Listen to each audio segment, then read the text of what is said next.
Last night I witnessed a horrible first date. I'm sure my story can be topped. I was at a fairly empty cafe one evening. Couple came in and sat so close that I had to move my chair to let them pass. WTF. He looked a bit Adam Levine-ish except with a mad stare in his eyes. She was a very petite woman who turned out to be from Spain. He then spent ages lamenting how awful British women are and how exotic she looked, alternating between how his ex-GFS had treated him badly and dumped him and gushing about how feminine and perfect she was. He didn't seem to notice how quiet she was getting. He then said, "God, I absolutely hated it when my ex used the wrong chopping board for fruit again, WTF. And she replied in a heavy accent, "I do not like you," and walked off. He sat there for a bit and then eventually left too. No doubt to carry on his quest to find someone to put up with his appalling personality. She's my new hero.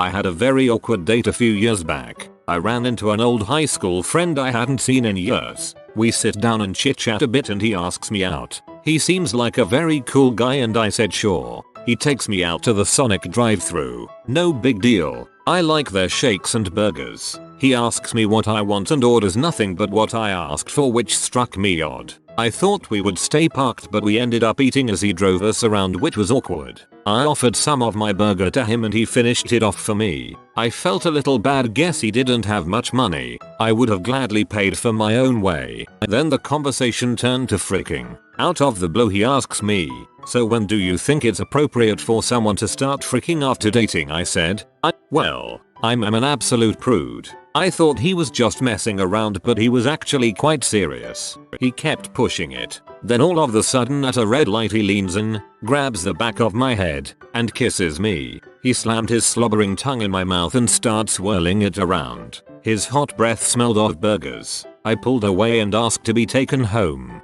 He takes me home, chit-chatting like nothing happened and still about fricking and other inappropriate topics. When we got home he asked me to call him later and I didn't.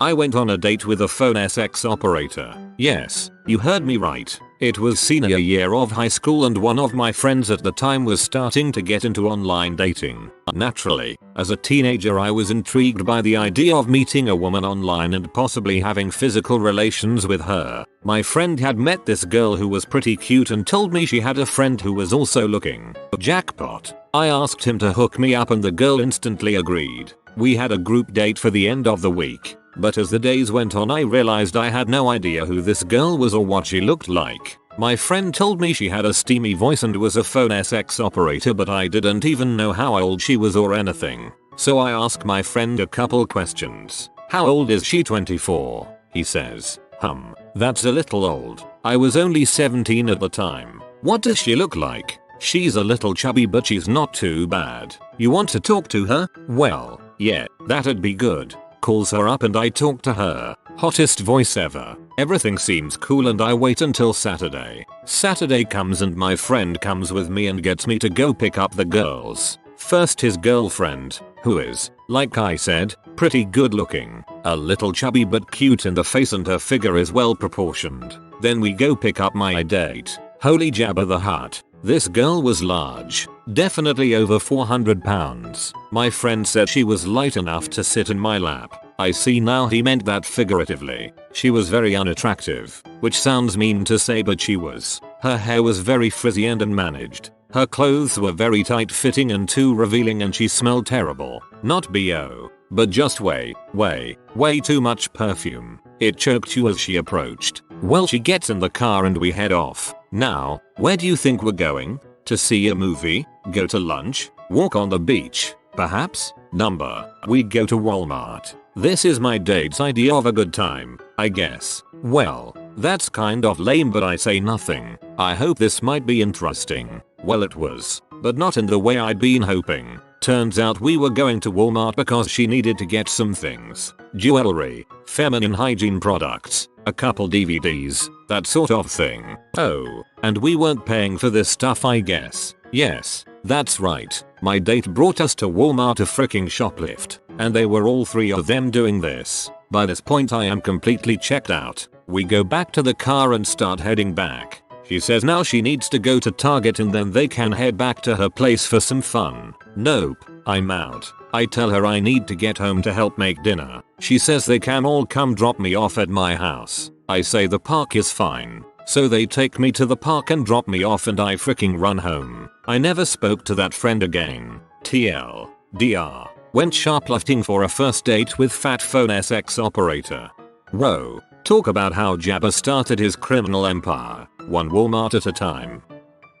So I went on a date with this guy. He was 45 minutes late. I should have known right then to head home, but I looked cute and I was already downtown. He finally shows up. We head to a pub and he is feeding me beers. Like, I haven't had 2 sips of this beer yet. So after about 3 beers he asks me what I'm doing after this and I tell him I'm heading home. He kept asking me to come over. I continuously said no. Then, he says he is heading out for a smoke. Never comes back. I kept waiting for the camera crews to jump out. They didn't. Worst date of my life. Wow, frick that guy. I got one. Met a girl in one of my classes and we hit it off pretty quickly. Same major, from the same area, same interests and so on. She was a few years older but I figured what the heck. She's cute and we get along, so I asked her out. That Friday she meets me at my local hangout and we have a great time. So great that after a couple of beers we decide to roll to my place. We leave her car there and head out. At my place things start off great. We are in bed doing our thing and just before I take the panties off she tells me, by the way, I have herpes. Now I give her props for telling me as she didn't have to and she wasn't having an outbreak so I wouldn't have noticed, but I wish she told me earlier. But that's cool, we can just chill. Till her phone rings, which we ignore. And then it rings again and again and again. Finally she listens to her voicemail and things get even more interesting. Her boyfriend of 10 years, who was watching her kid that I was unaware of, has tracked her phone's GPS and is trolling my block with a loaded .45 looking for us.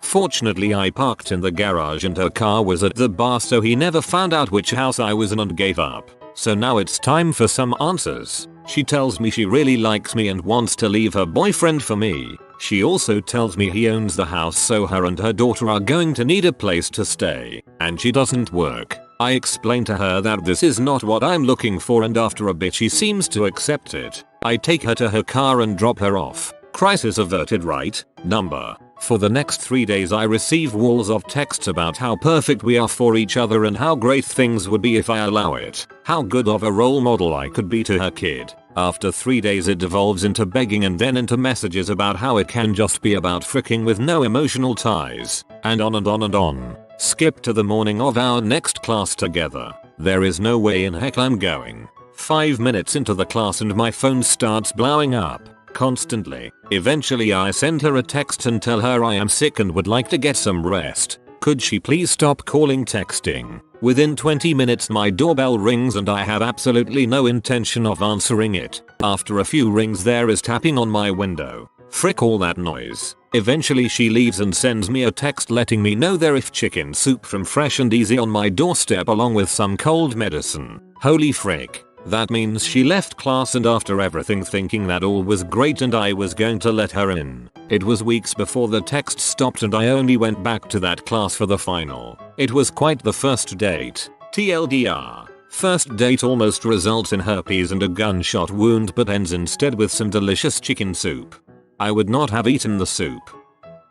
I visited LA by myself and witnessed a pretty stereotypically bad LA date. I went to this pretty expensive restaurant on a lark. Later learned it apparently has a bit of a reputation for bringing in people who are big shots and stars. If that paints a good picture. The table beside mine is a 45-year-old man and a young early 20s woman. I'm reading my book, chilling out waiting for my entree to come, just eavesdropping shamelessly. He apparently picked her up in a coffee shop where she's a barista. He dates too much, and unsuccessfully. All she talks about is this friggin' coffee shop, and boring minutia, and he's just looking at her being quietly bored to tears. She's also ordered arguably one of the most expensive things on the menu, and is just picking at it. Finally though, she finishes, and a waiter comes over asking if they'd like the bill. He lights up, and just as he's saying yes, she cuts him off and asks for the dessert menu on what is already probably a $250 plus bill. He looked like someone crap on his birthday cake. Long story short, I really enjoyed my meal there. That just made me feel so sad. That poor man. I once sat next to a couple on a date at a teppanyaki show dinner. They had barely said a word to each other when I hear the guy ask her, "So, have you seen the movie Phone Booth?" She replied no. They sat there in silence dodging flying egg for the rest of the show. A friend of mine kept insisting that I meet a friend of hers for a date because she thinks we would go well together. Perfect for me, she says. So I'll let myself get talked into meeting him at my favorite bar in town. I show up and within 5 minutes I know that he is not interested in women. To top it off, she ended up inviting herself and sat between us. I ended up being the third wheel on my own date with a gay man. He came out of the closet a few months later, which was fine with me. It only sucks that I have such a track record of dating men that later come out of the closet that my family now says, "Oh, she likes him. He must be gay." Went on a blind date with a girl from Facebook. Super safe, I know. Well, when we show up, my cousin appears out of nowhere, saying he was going to be my wingman. I told him to frick off, but he didn't listen and just followed us around all night. We were sitting in the theater, and he wouldn't stop whispering for us to make out. I turned to her to say I was sorry, and she stuck her tongue down my throat. I wasn't planning on kissing her, and since I was still kind of new at it, got really confused. I tried to put my arm around her during, and ended up hitting her in the face. She pulled away, screamed, and the entire theater turned and got quiet. My cousin just whispered, "Okay, now grab her boob." Sorry for the cliffhanger ending, but after everyone had turned back around, she got up and went to the bathroom for the whole movie, so no boob grabbing happened. But do not fear, editors, my day did come. 3 years later I finally got that boob grab, and I have to say that victory was oh so sweet. I used to work in a local bar down the road. My friend was going on his first date with a girl and he took her to the bar I worked. My friend is also notorious for his alcohol consumption. He and his date sat at the bar and at first sight, it looked like the date was going rather well. About 2 hours later I look over at my mate, sitting on a bar stool with both feet propped on the bar, absolutely wasted, and lets out a huge fart and he wafts it in the direction of his date's face saying, "Smell that." The girl's mortified. I nearly wet myself from laughing and thought there's not a chance in heck he's going to get laid now. I was wrong, he brought her home that night. Standards. Some people's go pretty low. Who the frick brings a laptop on a date? My reaction was more along the lines of, who the frick brings a lap? Oh, she plays WoW. Well, alright. Wasn't a first date, but a few weeks ago I was in Buffalo Wild Wings. Frick yes, mango habanero. And some guy renewed his vows with his wife of 7 years. He got on the loudspeaker and everything. She wasn't exactly thrilled. Whenever I see crap like that I always think it's all for the guy's ego and not the girl's pleasure. Met a girl online. She lives one town over. She was looking mainly for a frick buddy, and at the time, that's exactly what I wanted. The first red flag was that she had only 2 profile pics and they were both black and white of the same angle. I agree to meet her as she's coming to my town that weekend. I meet her and her weird looking friend in a car out in front of this house. Her weird friend immediately tries to hit me up for gas money. I refuse and they say that's okay, but they want to hit up a store for some reason. As this initial conversation is taking place, I get a quick look at the girl I'm supposed to be seeing.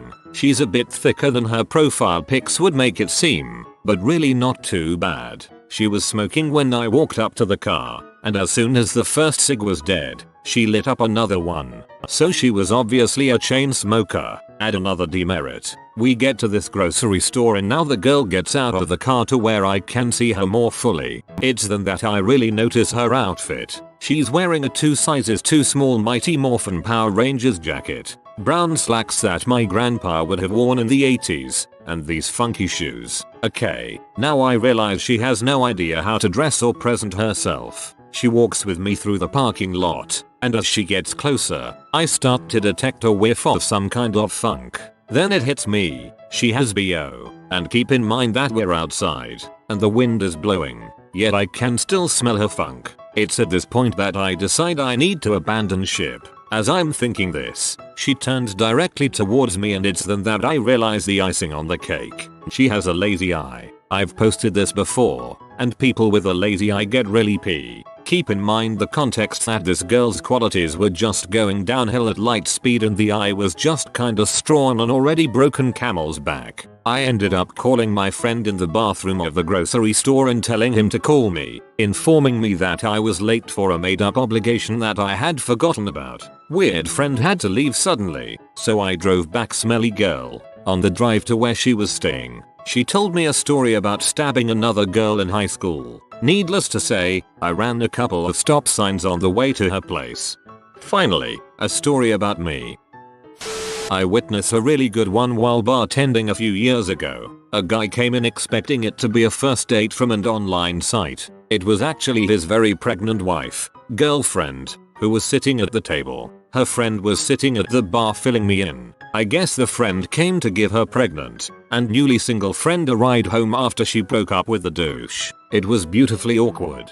This is why I want to be a bartender. I'm a shameless gossip. Invited me at a hotel for a sleepover after a really expensive dinner. Boyfriend decided to surprise her at 8 o'clock in the morning.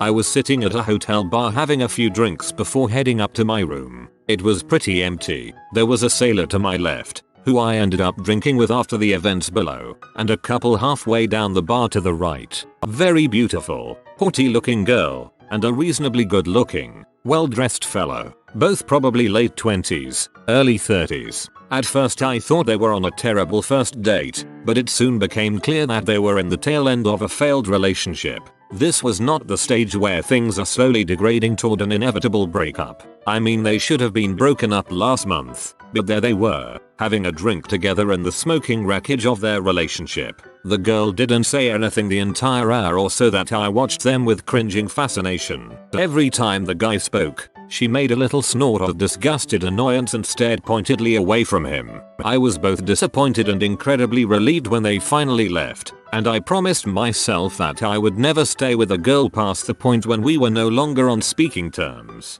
Sounds like married couple post-argument. Been there. Went to a movie with a girl in high school. Her older sister shows up before the movie even starts and apparently that means I can't sit next to the girl. I left.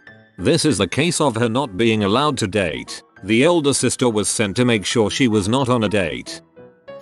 I took a girl back to her place once after a first date. It turns out she was a hoarder. I use the bathroom, and kitty litter is everywhere. Piles are in the corner. I come out. She's naked on the bed. Being a guy, I say what the heck. It's not until I'm naked when I realize there's kitty litter on the bed. We start going at it. I look down, and there's tampon strings hanging out. She's on her period. I realize just how unsanitary and fricked up this whole thing is and I start to back away. She starts biting me on the collarbone. I get her to back off. She rolls over and turns off the lights and passes out drunk. For 6 hours, I'm awake on this bed, with the smell of kitty litter all over the entire apartment. I can't grab my clothes because they're mixed in with the crap all over the floor. As soon as sunlight hits, I start to grab my clothes and dress, and get the heck out of there. I had to shower for about 45 minutes to get the smell of kitty off of me once I got home. When I was 16 I went on a blind date with this guy 2 hours away from my hometown. I got there by train and had always the option to meet and call a friend who lived nearby this town. So I was there a bit too early and started walking around a bit. Finally it was 4 PM and we met. He was 23 at that time, student and working. Unfortunately he was just as tall as me and extremely skinny, so not really my type of guy at that time. But nevertheless we went to grab some food and had a good time. At around 7 PM he wanted to head home and asked me if I wanted to get home with him. I wasn't sure, but on the other hand I also didn't want to stay with my friend. And I think I was still in my I am so cool phase, combined with teenage insecurity and a desperate wish to have someone. So I told him I will come with him. I knew that he still lived with his parents, but he told me that they won't be around. When we arrived at his place, his parents were home and I was greeted by a happy mom, who referred happily to me as my son's first girlfriend. I was shocked, but I also couldn't leave, since the next train station was miles away and at that time no more trains would have gone back to my hometown. So I stayed. 30 minutes later we had dinner with the whole family, mother, father and sister. and everyone asked me so many questions. Afterwards we all sat down to play card games and my date didn't seem to realize that I felt completely uncomfortable. 3 hours later we were finally alone in his room and he just jumped in his pajamas, made me a bed on a single mattress and proceeded to sleep in his bed. I tried to kiss him or just hold his hand, but he did not respond to anything. So I also went to sleep and in the next morning we had breakfast with his parents and sister again. His parents had this expecting look on their face and his dad even started to make obscene jokes. Luckily my date had to work that day and dropped me off at the train station before. There he finally kissed me and whispered "I love you" into my ear and that he is happy that I get along so well with his family. I just ran for my train. I felt physically awkward just reading that, yikes. I once took a girl to a bar Christmas party for a first date, open bar, free food, etc. Knowing that I was only 18 at the time and rarely drank, the employees proceeded to get me crap-faced drunk in front of my new lady friend. I then promptly passed out in a pile of cooking grease and had to get carried to my car, driven home, carried to my bed by my sister's boyfriend. During this entire scene I apparently kept telling everyone that I was going to get laid that night. It made a complete butt of myself. I married her 4 years later and she's still freaking awesome. First date with the current girlfriend. She goes to the bathroom and this guy leans in through the door, which we were seated next to, and asks something weird like, "Do you know if that place over the road is open?" I turn around and look where he pointed. Turn back and say, "How the frick would I know, mate?" He mumbles something and walks away. I then get a sinking feeling. He's stolen something. I run outside and can't see where he went. Turns out he stole her brand new iPhone off the table where she just loves keeping it when dining. Luckily she has insurance and is dang cool cause she didn't mind too much. Great start. Huh. This is why you always take your electronics with you to the toilets. Well, that and read it. Set up on a date by my best friend's girl with a friend of hers I knew only casually. Had hung out as part of a group of friends several times. We meet for dinner at a decent Italian place. Halfway through dinner, after the typical get to know you chit chat, her, "So what will our kids look like?" Me, "They won't." I noped the heck out of there right quick. Paid the bill and left. Crazy didn't get the hint. Called me repeatedly. I made it very clear I wasn't interested and certainly not going to be her baby daddy. Later, I find she had a scrapbook with photoshopped pictures of me. Think face swap. And was telling people we were involved, etc. Eventually, this escalated to driving by my house, stalking my job, ring and run pranks on my doorbell, weird, disjointed letters left in my mailbox. Finally had to get police involved, restraining order, order of protection, etc. TL, DR. Sometimes, you don't have to stick your dong in it to get crazy. Driving home one evening I stopped to help a motorist who had lost a tire off his vehicle. It turns out he was on his way to a first date, blind nonetheless. I ask if he needs a ride somewhere and he says, "Well, if you wouldn't mind taking me to pick her up and dropping us off at my house." Now this is a bit weird but I guess I don't mind. He directs me to her house. Turns out she is in the US as part of a study abroad program. She is originally from Brazil. Now I know being picked up by your date and a complete stranger could be awkward, but this guy smoothed it right over by using this opening gem. "Say you're from Brazil, huh? What was it like growing up without electricity?" 5 minutes of this line of questioning I decided to jump in and try to save the poor kid by asking questions about Brazil's perception of the US versus her experiences here. Conversation begins to flow. He's feeling a bit more comfortable, ready to jump back in. He asks, "I bet you were excited to try McDonald's, huh?" Clearly someone was getting lucky tonight. This is about the time I arrived at his trailer to drop them off. Poor girl.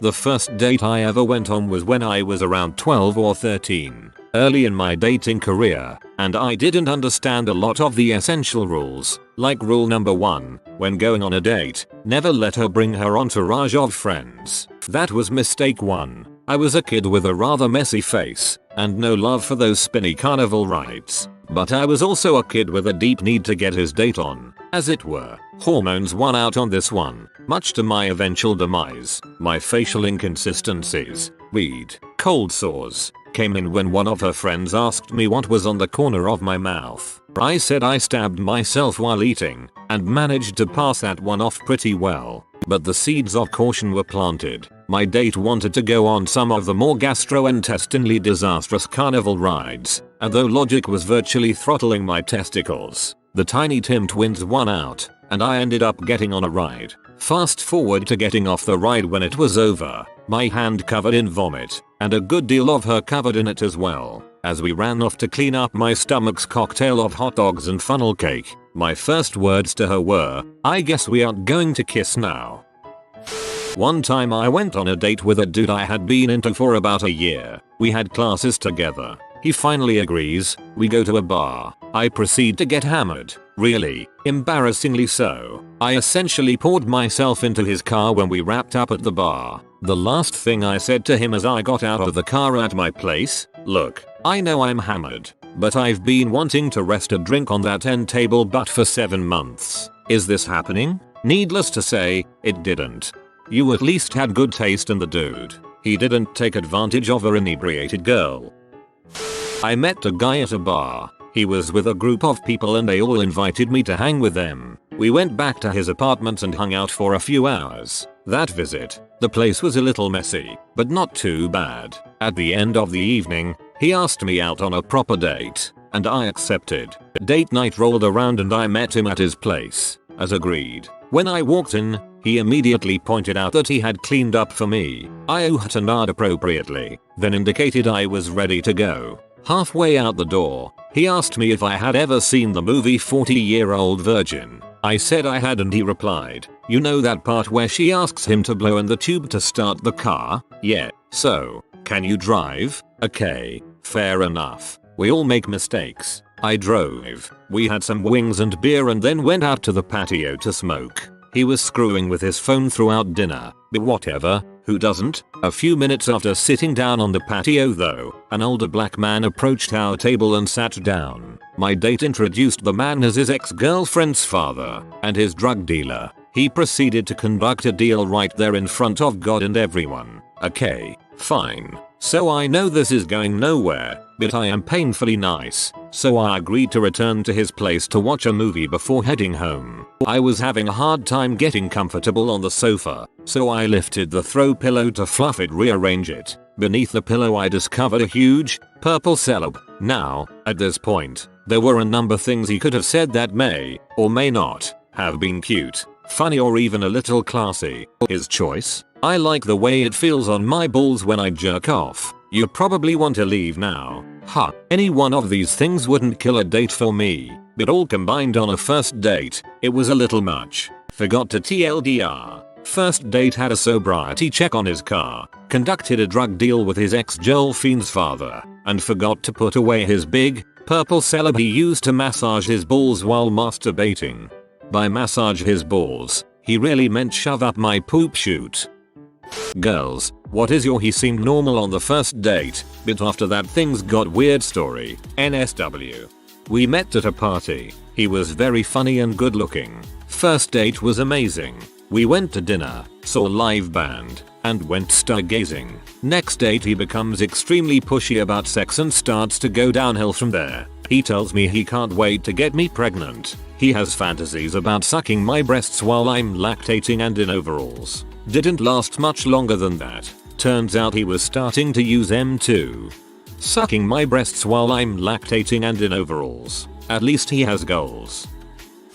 Right after he picked me up, he ran into Walgreens really quick and asked to put his bag in my purse. Naughtily I assumed he bought candy since we were going to the movies. Nope. Right after the opening previews started he pulled out a brand new hairbrush, rips the packaging off, does a fake yawn to put his arm around me while holding the brush and starts brushing my hair. I didn't move because I was shocked that it was happening and didn't know what the frick to do. He then leans his head on my shoulder while still brushing my hair and starts smelling my hair. That was the last time I did not drive and meet on first dates. If you're into something weird like that, don't be a dong and pull that crap on a first date at the movies without talking to them about it. At least it was a new brush and didn't have his previous victim's hair in it.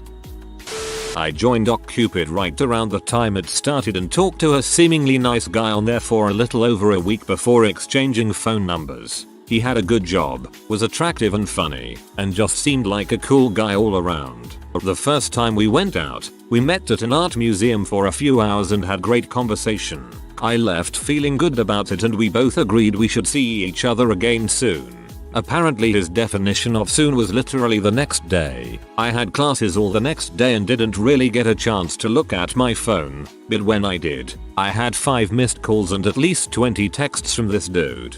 The latter texts included things along the lines of B. Who the frick do you think you are to ignore me and waste my time? You're fat and ugly anyway and I never would have fricked you. I bet you have herpes. You dirty B. I was just like, what just happened? The old I'm desperate to talk to you and will text you 20 times. But you're fat ugly B and I'd never frick you. Context. My dad is a police officer and I had a very sheltered, possibly a little goody two-shoes of a childhood in a little town full of elderly folks and young families. Met him at a party, and we hit it off because we're from the same little town. First date went really well, wonderful dinner and a movie thing.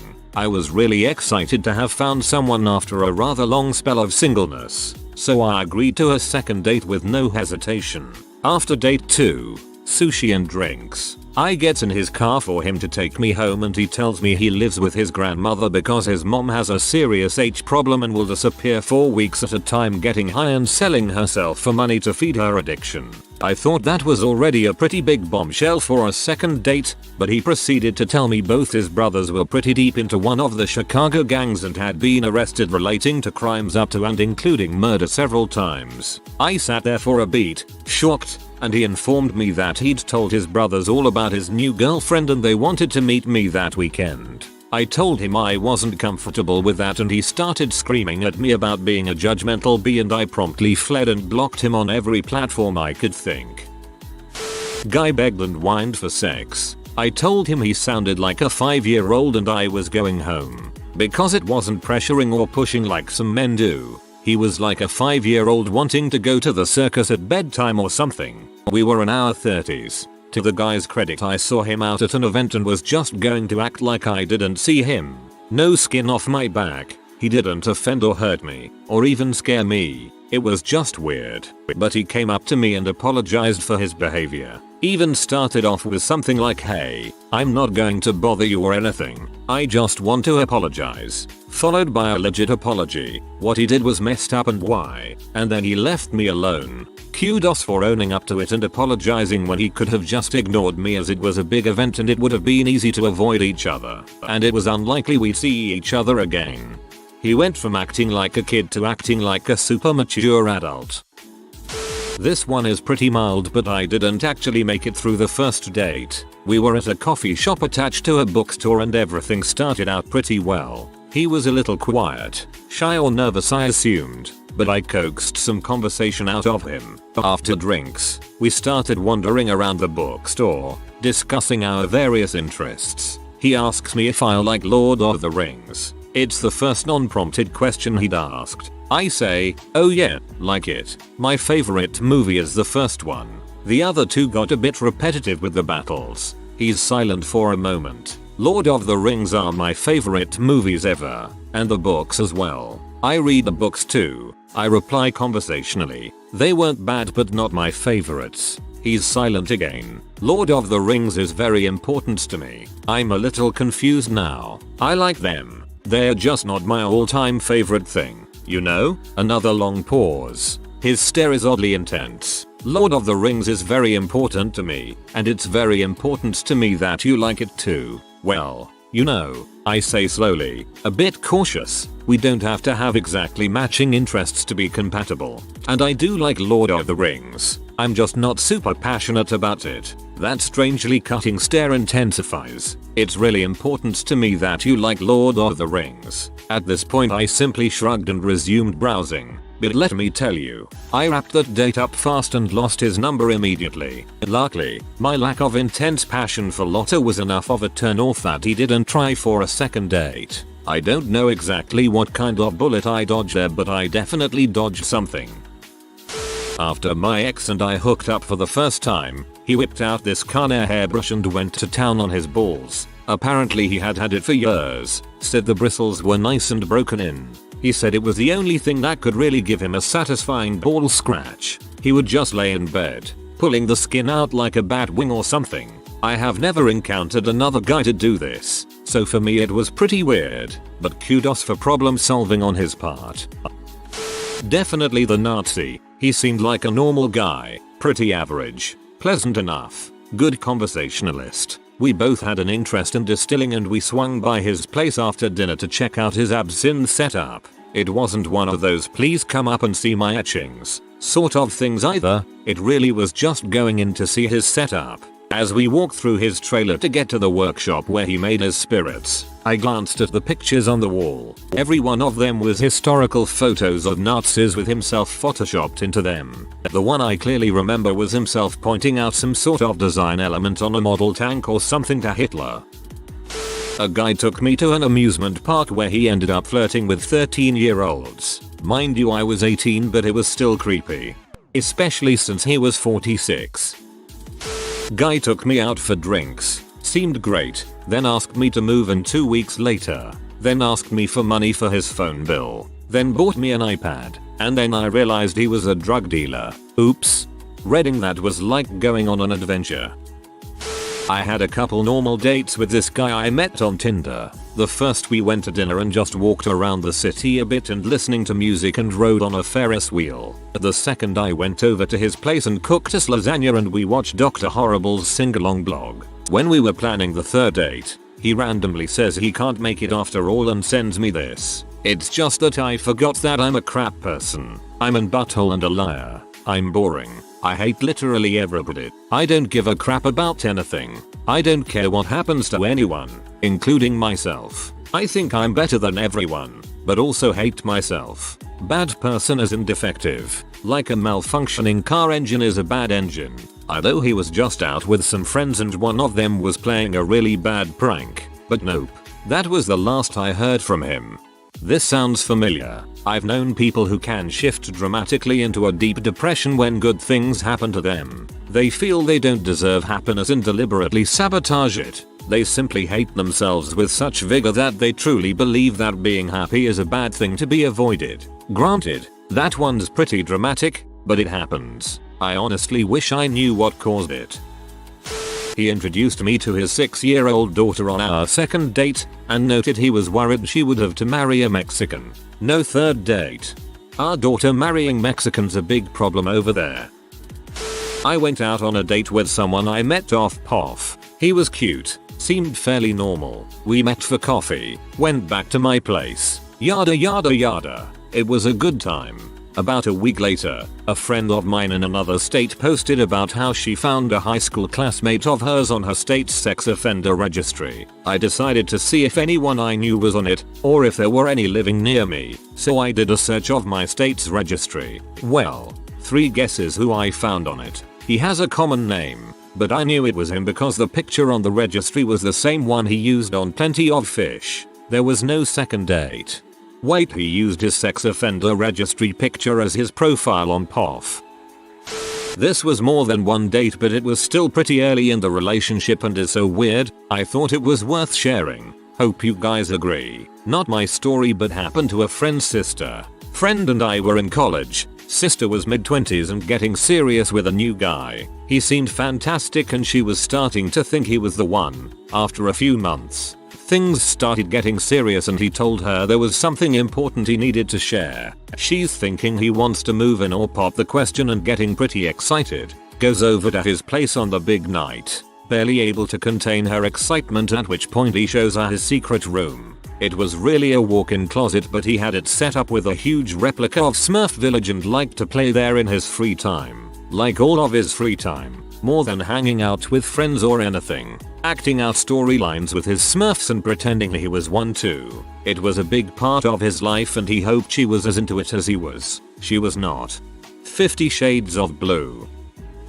I don't even know how to describe this date because it was so ridiculous. Our date was basically a 2-hour power walk around our town. I like walking as much as the next guy, but this guy insisted we keep walking the entire date because he thought sitting was a waste of time. Over the course of 1.5 hours, I learned that he hated noise. Despite choosing to move to a noisy area, fat people, and would divorce his future wife if she ever started freeloading or got fat. How he's so smart. How people owe him because he was so nice to them. His car. How crappy and boring everything else was. How much he hated almost all music. How he thought everything was dirty and disgusting. Partway through the date I started laughing every time he said he hated something, which made him mad, which made me laugh more, which made him more mad. Finally he started taking digs at me, despite having already made it clear that he thought everything I was doing was dumb and that my arms were kind of hairy for a girl. That's when I tried to nope the frick out. His car was parked near my house, so we walked there together, and that's when he invited me to sit down. Apparently he wanted to wait the 30 some minutes until the meter ran out and didn't want to be by himself. Best date ever. He seemed normal on OkCupid. We had chatted a few times on Skype and watched Doctor Who in the span of a week. Then I met him in person, and it went downhill. He talked to me about what we would be doing for the holidays, and what we would name our kids, and outlined our future. I'm into some interesting things. He tried pulling my hair in public. I was super not happy with that. He even showed me a picture of a piece of jewelry he had bought me, with my name on it. When I told him I didn't think it was going to work out, he called and asked me to give him another chance, and he wanted to know what he would do with the necklace he bought me, and if I still wanted him to give it to me. The next day, I got a call from a lady friend of his that told me he had gotten in a car crash. He was the one hit, and that he had mentioned my name, so she thought we were super close and dating, and asked if I wanted to visit him in the hospital. I felt awful, but I didn't go. I knew if I did, it would only encourage or justify his feelings for me. PFFT, there was no car crash.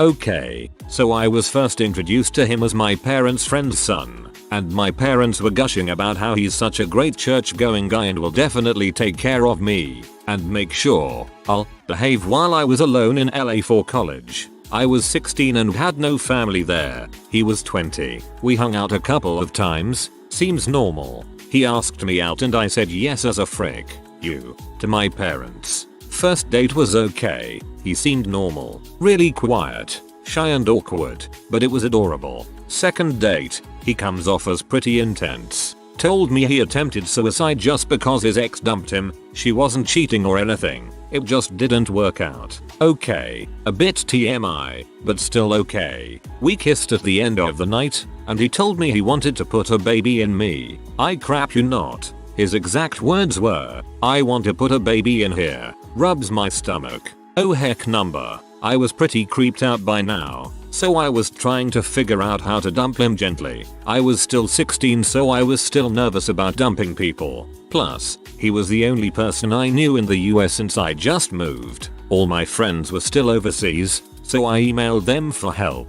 The next day, I was walking in between classes when I ran into him. My college is in LA. He lives in Irvine, and that's about 1-2 drive away. I never told him my class schedule. Apparently from stalking my Facebook wall, snippets of conversation I had with him, and checking the university's list of classes, he figured out what classes I was taking and where they were located. What the frick? He proudly told me this as if it's the most romantic thing ever. I told him I'm not skipping Calc 2 for him since that class is dang hard, but he wouldn't leave until we hung out. He asked if he could borrow my laptop to finish some homework, so I dumped him in my dorm room. He actually read through my emails. I forgot to log out, and found the email I wrote to my friends, where I told them how creepy he was. I came back to the room.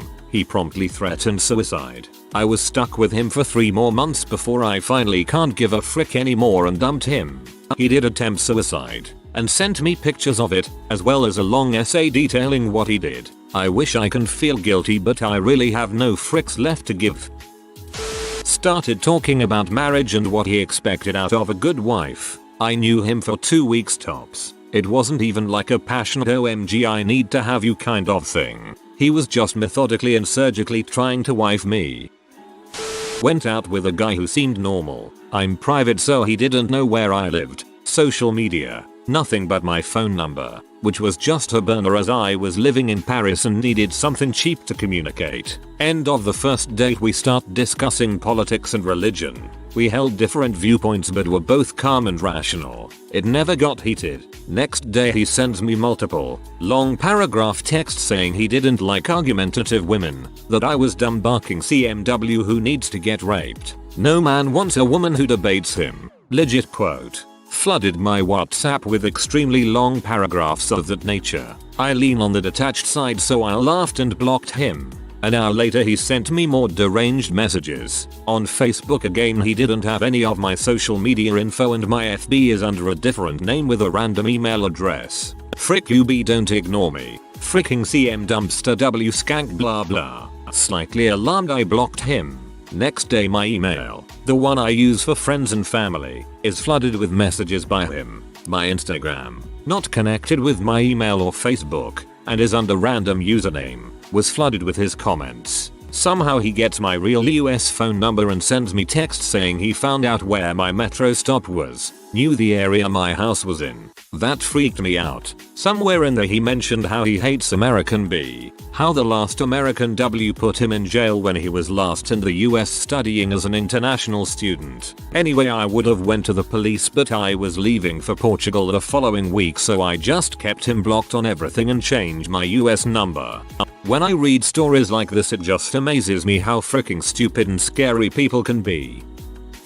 I once went on a date with a guy who I'd known from high school. He was a dong at the time but hey, people change. Thought I'd give him a chance. He spent the whole time telling me all about the takedown techniques he learned in his failed attempt to become an RCMP officer. I'm sorry, but telling a girl how you could literally kill her in 5 seconds isn't great first date conversation.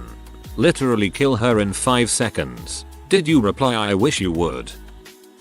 We get back to my apartment. He drove. We're sitting in the parking lot and he asks me to grab his phone out of the glove department. I open it up and there's a gun and 2 knives. I begin getting out of the car and he gets out as well. I assumed he was walking me to my door but then he follows me inside and sits down on the couch. He asks me to sit next to him and begins twirling my hair and singing a lullaby. I told him that I had some plans later and thanked him for the date, to which he responds, perfect, I'd love to go to the get together with you. I then panic and tell my mom to call me and ask me to come over. She calls and I tell him I have to go. He says he'll drive. I let him know that it's a family emergency and that I should go alone. He seems rather pee about this, but says okay. We both go outside and I drive away. My roommate texts me and asks what's going on because he's sitting in the parking lot outside on the hood of his car. I wait at my parents' house for an hour and he's still sitting in our parking lot, but's in his car now.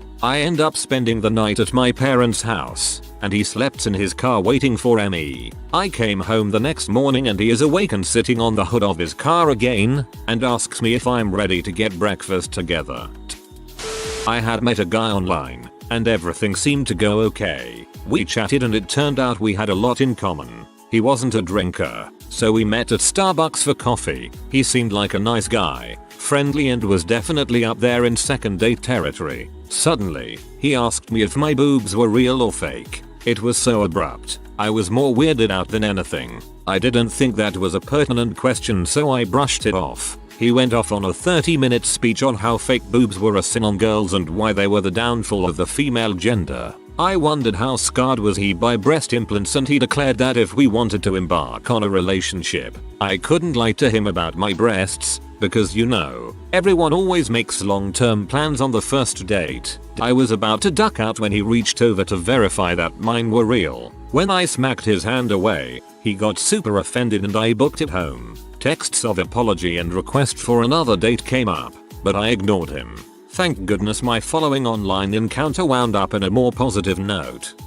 First date, he tried to feel me up and go for it. I was like nah. He was like, but I think I love you. Nope nope nope. Classic schmozzaby.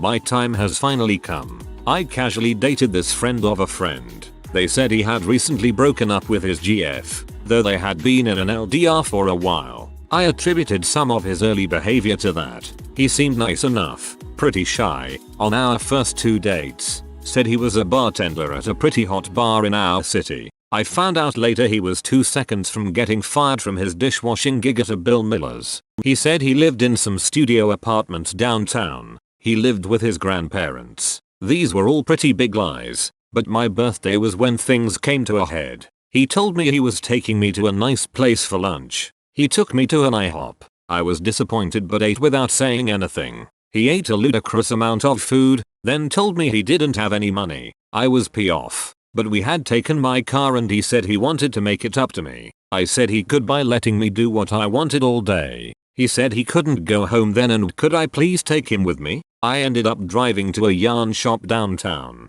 He was twitchy and uncomfortable every step of the way. I finally asked him WTF was wrong. He said, I killed a man in this neighbor. His brother's been looking for me around here ever since. It's why I try to stay away from downtown at all times. At that point I just said, I thought you lived and worked in this area. He came up with some fast excuses but I'd had enough and he was honestly starting to freak me out. So I just dropped him off at our friend's place and told him I couldn't deal with him anymore. Honestly, it was more like hanging around a troubled kid than any kind of romantic situation.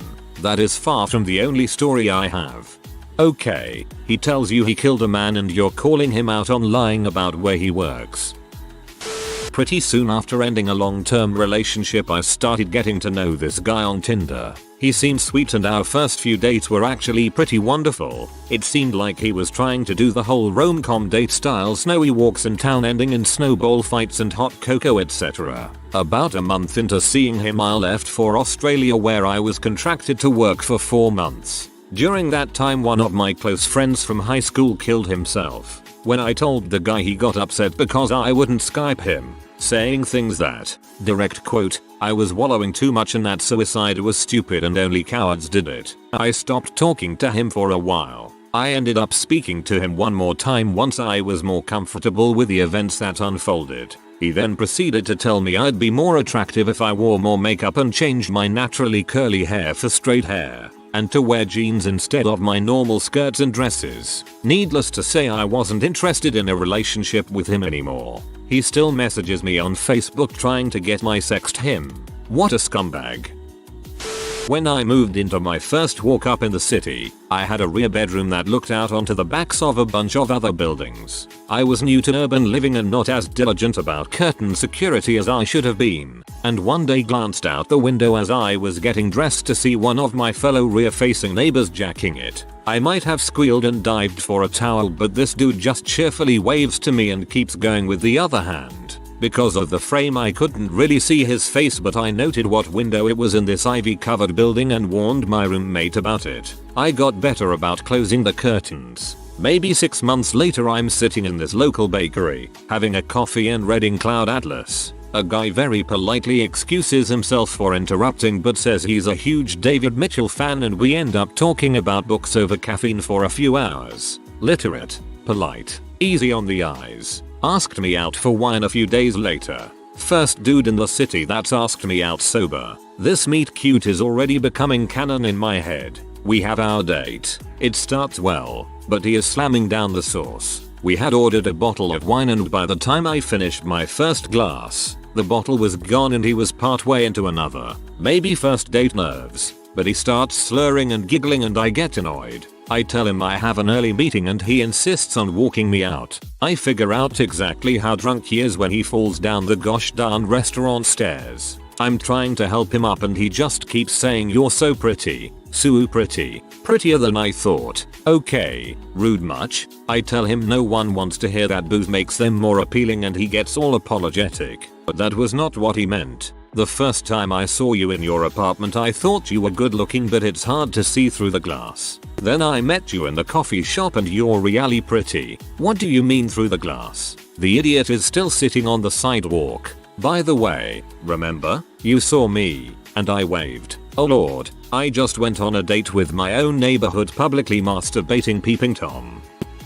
Last night I was out on a date and everything was going great, and then her ex turned up, crying, drunk and crazy. What is the worst thing that has happened to you on a first date?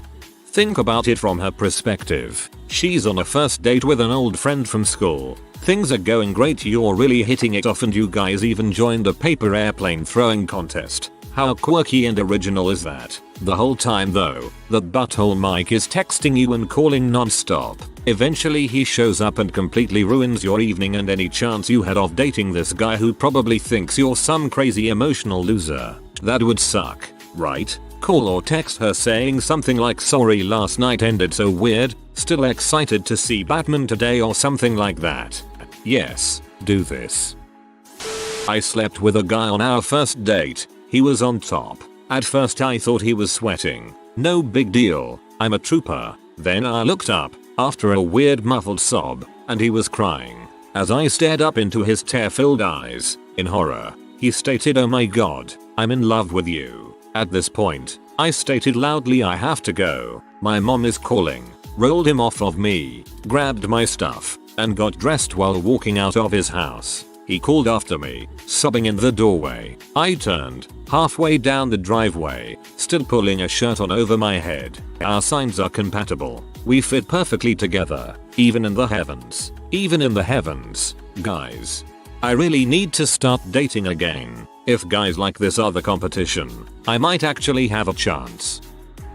A regular customer of mine who knew I had a new bike asked if I wanted to go on a cruise with him later on in that week. Happy to have someone to ride with, I accepted. Friday comes and we meet up at my work. Starbucks, grab a few bottles of water and then we're off. Halfway through the cruise we stop and grab a coffee at another Starbucks and chat for a minute. We continue the cruise and wind up at this beautiful part of the local beach I didn't even know existed. Things began to feel a tad bit off at that point, but I didn't think much about it. We parked the bikes and chill out on a log overlooking the water. There was no one else in sight, which was rather odd timing.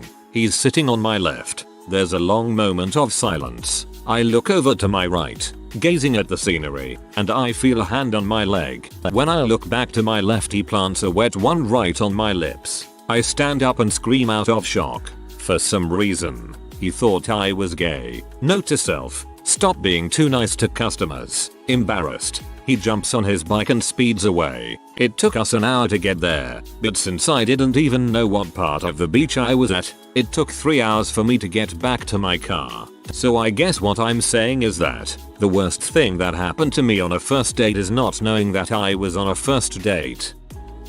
In 4th grade, I used my birthday money from grandma to take the lovely Karen H. roller skating. Not just a first date, my first date ever. Once we got there, thanks for the ride, Mom. We went around a couple times, then she started skating with an older boy. I fell down. First time skating, too, and somebody rolled over my fingers. She never said thanks for a lovely time or anything. Oh Jesus, I thought you were talking about ice skating for some reason and I cringed when I read somebody rolled over my fingers. There was this cute girl that sat next to me in class. Nearly the whole semester I was talking to her but never asked her out. Then, towards the end of the semester, I finally asked her on a date and she said yes. So the night of the date I donned my best clothing and wore cologne and all that first date crap and went to pick her up. But when I got to her apartment, she was with another guy, and they both got in the car. The girl tells me that this is her husband and they are looking for a third party to spice things up in their marriage. The date was like my interview or something, but I went along with it anyways because hey, forever alone can't be choosy, am I right? So they ask me really off the wall questions like how big my dong is and what position I do best. I felt like I was being interviewed for a job as a P-star and I felt dirty, but the couple seemed to be digging my answers and the girl was cute and I still would have banged her. At the end of the dinner, they excused themselves to go to the bathroom and never came back. Guess they weren't digging it after all, so I left and felt like a huge piece of crap. Needless to say, I never told any of my friends about that date. TLDR, I failed my P-star preliminary. I was going on my first date with someone I had met online. We had been talking a bit for about 2 weeks before we met. We went to dinner on our date. He wasn't super talkative and it was mildly awkward. Then when he was dropping me off, I gave him a hug goodnight and he takes this opportunity to whisper in my ear, "I love you." I didn't know what to do, so I laughed awkwardly, assuming he was joking. He wasn't. Another redditor caught up in the schmossby. A guy I worked with had an awkward one. He's recently divorced and this was his first date since the split. After dinner they decided they were going to walk around the city. She says she wants to drop into this shoe store real quick. The woman then proceeds to try on shoes for 45 minutes. And then my friend just decided I guess this is my cue to leave. Says his goodbyes as the woman continues trying on shoes, completely unfazed. Show zoned. TLDR. Killed a bird on the first date. Met a girl in a college class and noticed she was looking at golf clubs on eBay. Being a golfer myself, I figured it was a perfect conversation starter and went with it. After an exchange of numbers and some conversation, we had a golf date at a local country club for the next afternoon. So the first few holes went well, but then the 7th hole happens. I'm about 230 yards from the green, so I pull out my 3W. I see the pair of sandhill cranes. They were about 150 yards down the fairway, so I paid them no attention. I take my swing and to my surprise the ball was a low line drive that got no more than a few feet off the ground. And to my surprise one of the birds was in the way of the ball. It was a direct hit to the neck and the bird went down for good. Sandhill cranes mate for life, so one of them dies, the other will sit there for hours crying for the other one. It was sad, but little did I know she loved these birds and the look on her face was horrific. She broke down in tears. We played the last 2 holes with maybe exchanging 10 words. Didn't hear from her again. We had gone to high school together, so I vaguely knew of him. This was about 2 years after graduation, so we're at different colleges. We had Facebooked a little, and I agreed to a date for when I was home for the holidays. He suggested dinner and ice skating. Sounds romantic, right? He picked me up from home and drove to a mall fairly far away. I was slightly confused, but willing to see where this was going. He told me to pick any restaurant in the food court. His treat. Ooh, okay, I'm a broke college kid too, so whatever. While we're eating crappy food court food, he calls 2 other girls, chats and flirts with them literally right in front of me. Now I'm just pee and want to go home. Told him this. He convinced me that we should at least ice skate. He already bought the tickets, yada yada. I'm pretty far from home and don't know anyone in the area, so I agree to go with. We go to this ice skating rink, and he starts telling me his life ambition of owning such a rink and how wonderful it would be if we co-signed for this very ice rink and how profitable and successful we would be. It's really just a good business decision. We're already in love and everything, yada yada. Now I really just want to go home, but I have no way out. We skate, whatever. Thank God we got there late, so we were only out there for about 30 minutes. BTW, he is a crappy skater.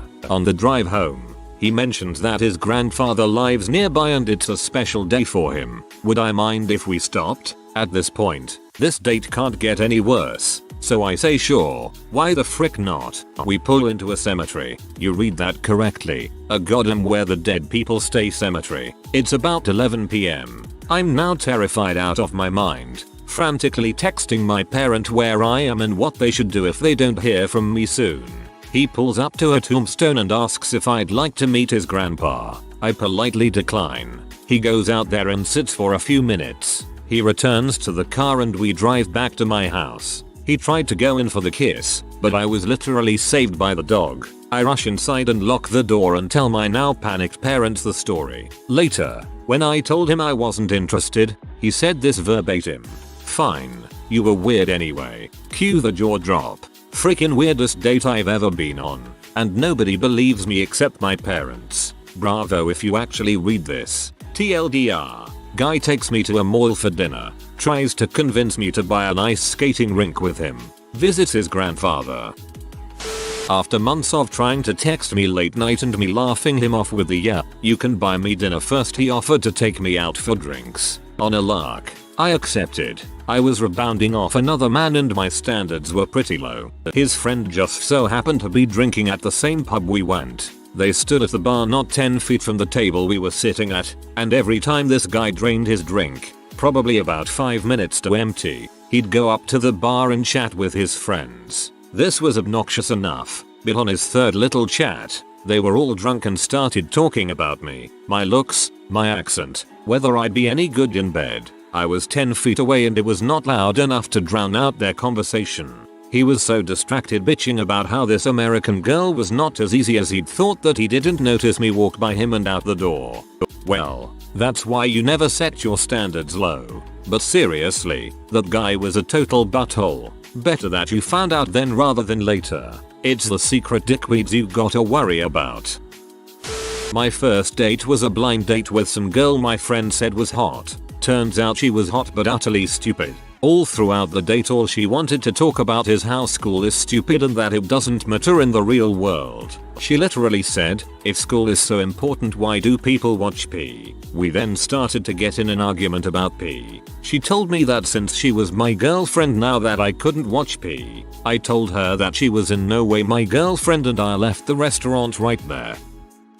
I was at a bar, large venue, large capacity, always cops present, with my so and her roommate once and saw this little dude dancing wildly with a woman who looked uncomfortable. She later started talking to my so's roommate and said it was their first date, some online website, and he kept grabbing and basically fondling her. He literally stepped in between the girls and tried pulling her on the dance floor. She looked terrified. She said, I need to leave and actually ran for the door. I normally wouldn't, but something told me to step in. Luckily, I'm quite large, so he backed off, but the look on his face was as angry insane a look as I have seen in a long time. He went back through the dance floor and made his way to the door. A police officer was standing near and I didn't even have to say anything. He saw the woman run and was already on the radio with the officers who stand out front. My so and I joked that she could end up on a Dateline murder special or an episode of Disappeared, but we knew the police had it under control.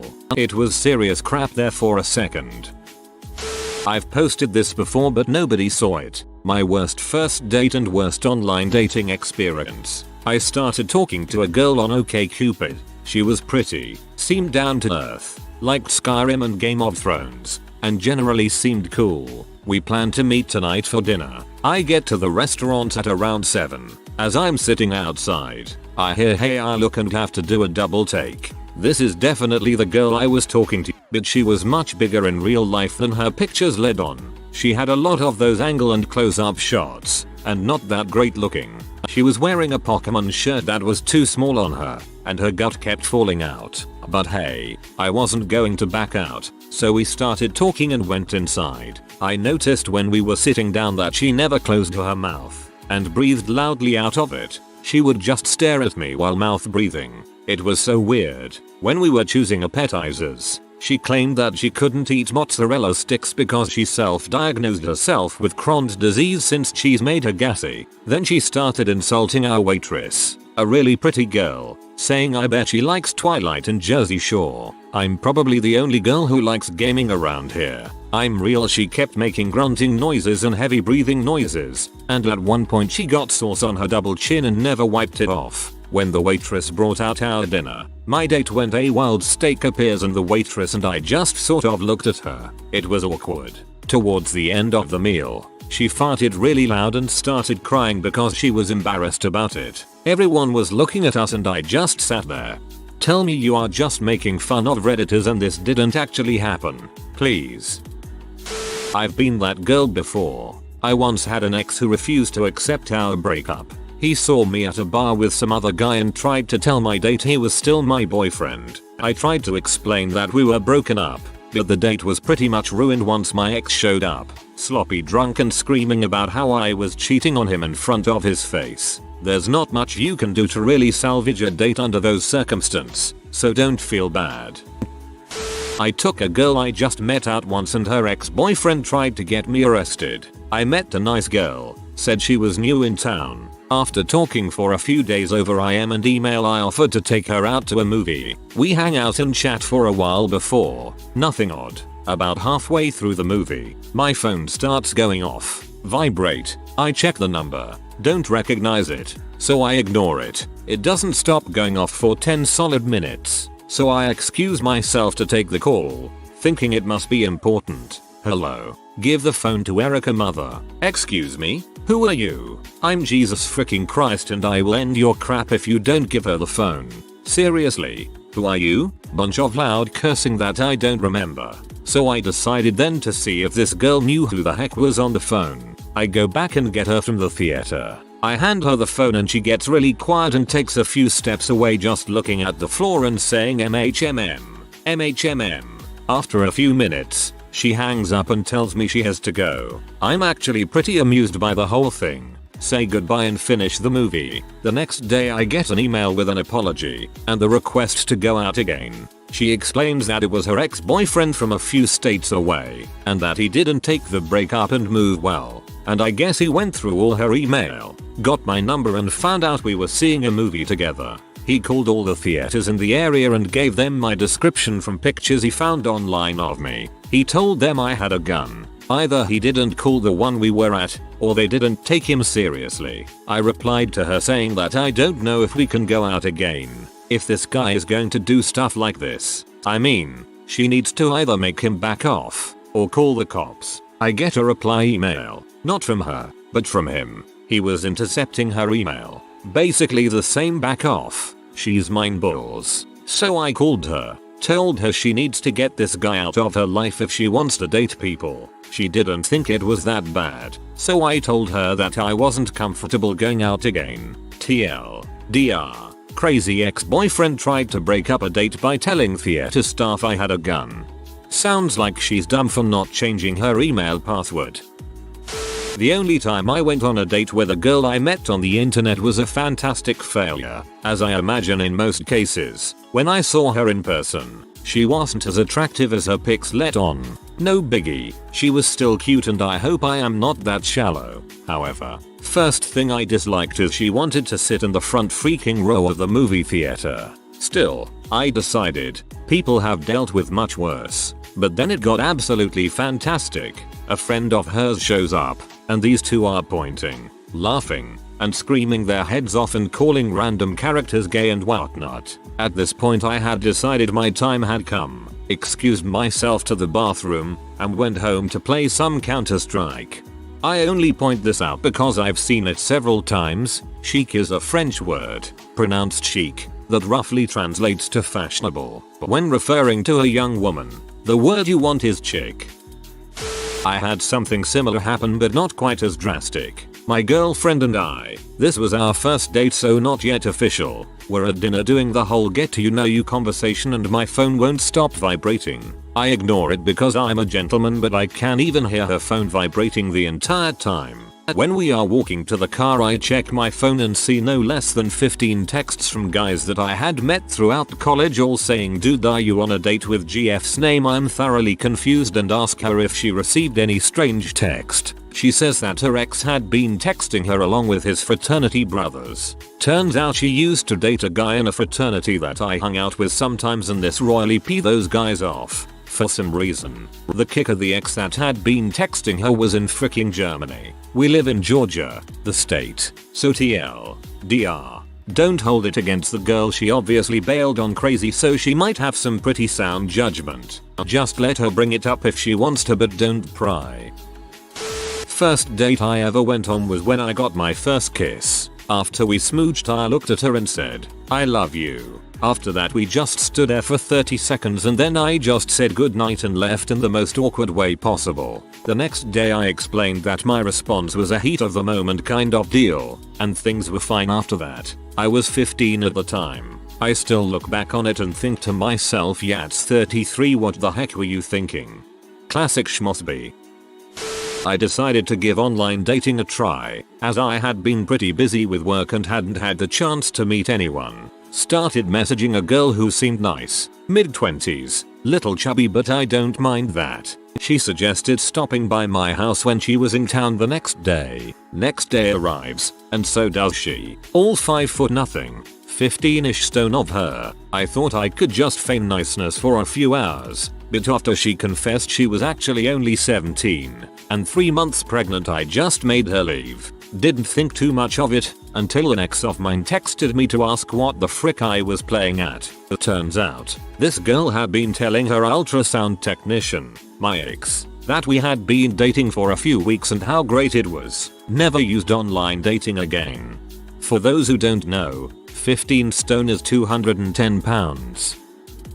I was on a first date with a cute girl that was going really well. when suddenly I was overcome with a violent case of Montezuma's revenge. I calmly excused myself and walked to the bathroom as fast as I could without it being obvious that I was sprinting. I managed not to destroy any of my clothes, but it took me about 10 minutes to clean the bathroom up and douse myself with the air freshener spray they had in the bathroom. When I came back, she was gone and the waiter was standing next to the table. He had asked my date where I went, and she started crying and stormed out. She never returned my calls or texts after that.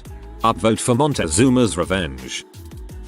We arrive at a nice restaurant for dinner, idle talking while we're waiting to be seated. Oh, that's a nice ring. Yeah, I love it. My boyfriend gave it to me for our anniversary yesterday. Lol, nope.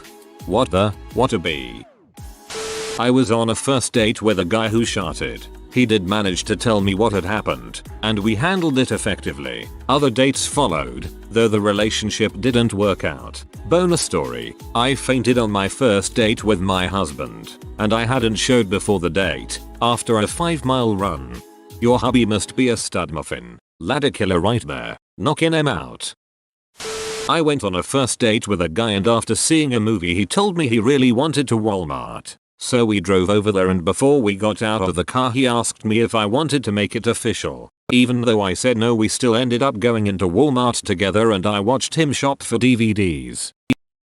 I went on a date where the boy planned to take me to some small fancy restaurant. I hadn't seen him in a while. We met at a friend's party, but we had been texting for a few weeks and he seemed awesome. He picks me up, spends the entire time driving to the restaurant complaining about his day. We get to the restaurant too late and it's closed, so he complains about that. His friend calls him while we're looking for a new place. He answers and complains about how this date is so bad. We ended up eating at IHOP, all the while he's still complaining about how terrible that date is. Now I know he meant it was terrible and that we didn't get to go to the other restaurant and ended up at IHOP, but in my opinion a date is good or bad based on if you have fun with the other person. So I took it personally. At the end of the night he drops me off and tells me he had a great time even though it was a terrible date and he would like to see me again. Didn't happen. Maybe if he hadn't whined the whole time I could have had fun too. Took a co-worker of mine to a baseball game. We had a great time. Got pretty drunk and took the subway back to my house to close off the night properly. When we were going through the exit turnstiles that only move one way, she got her toes stuck under them. She started freaking out and yelling at me angrily saying her toes were broken, fractured until the ambulance got there. When the paramedics arrived they untrapped her toes within 3 minutes. We drove 30+ minutes to the hospital and was stuck there 4 hours with her badgering me about how much pain she was in as she sat in a wheelchair. Once we got the x-ray back at 6 AM we found out there was absolutely nothing wrong. I paid for the expensive cab across the city back to mine and put her to bed in the guest room so I could wake up in 2 hours to go to work. I don't quite understand how that is possible. I go to a large university, so it can be hard to meet people in class. Luckily, I had a couple of small discussion sections one semester and hit it off pretty well with a guy in my Shakespeare class. We decided to go on a date to a local cafe. He and I had nothing in common outside of liking Shakespeare. He only talked about weightlifting and bulking up. His only hobby was weightlifting, which I know nothing about, though I asked a lot of questions. He started berating me for not weightlifting and asked what sports I played in high school. I was a cheerleader and ran track, which he said didn't count and that he couldn't date a girl who didn't do sports. I can run a half marathon, know all sorts of elaborate jumps, and I'm pretty flexible. But no, those aren't sports. Ooh yes. Just moved to Chicago, was very lonely. This ridiculously hot Russian guy asks me out at the bus stop. 2 weeks later we go on a date. He did t-shirt designs and I am a pianist, so for our first date we were going to give each other a lesson on our craft. This was a huge mistake for me. My piano is in my apartment, and I live alone.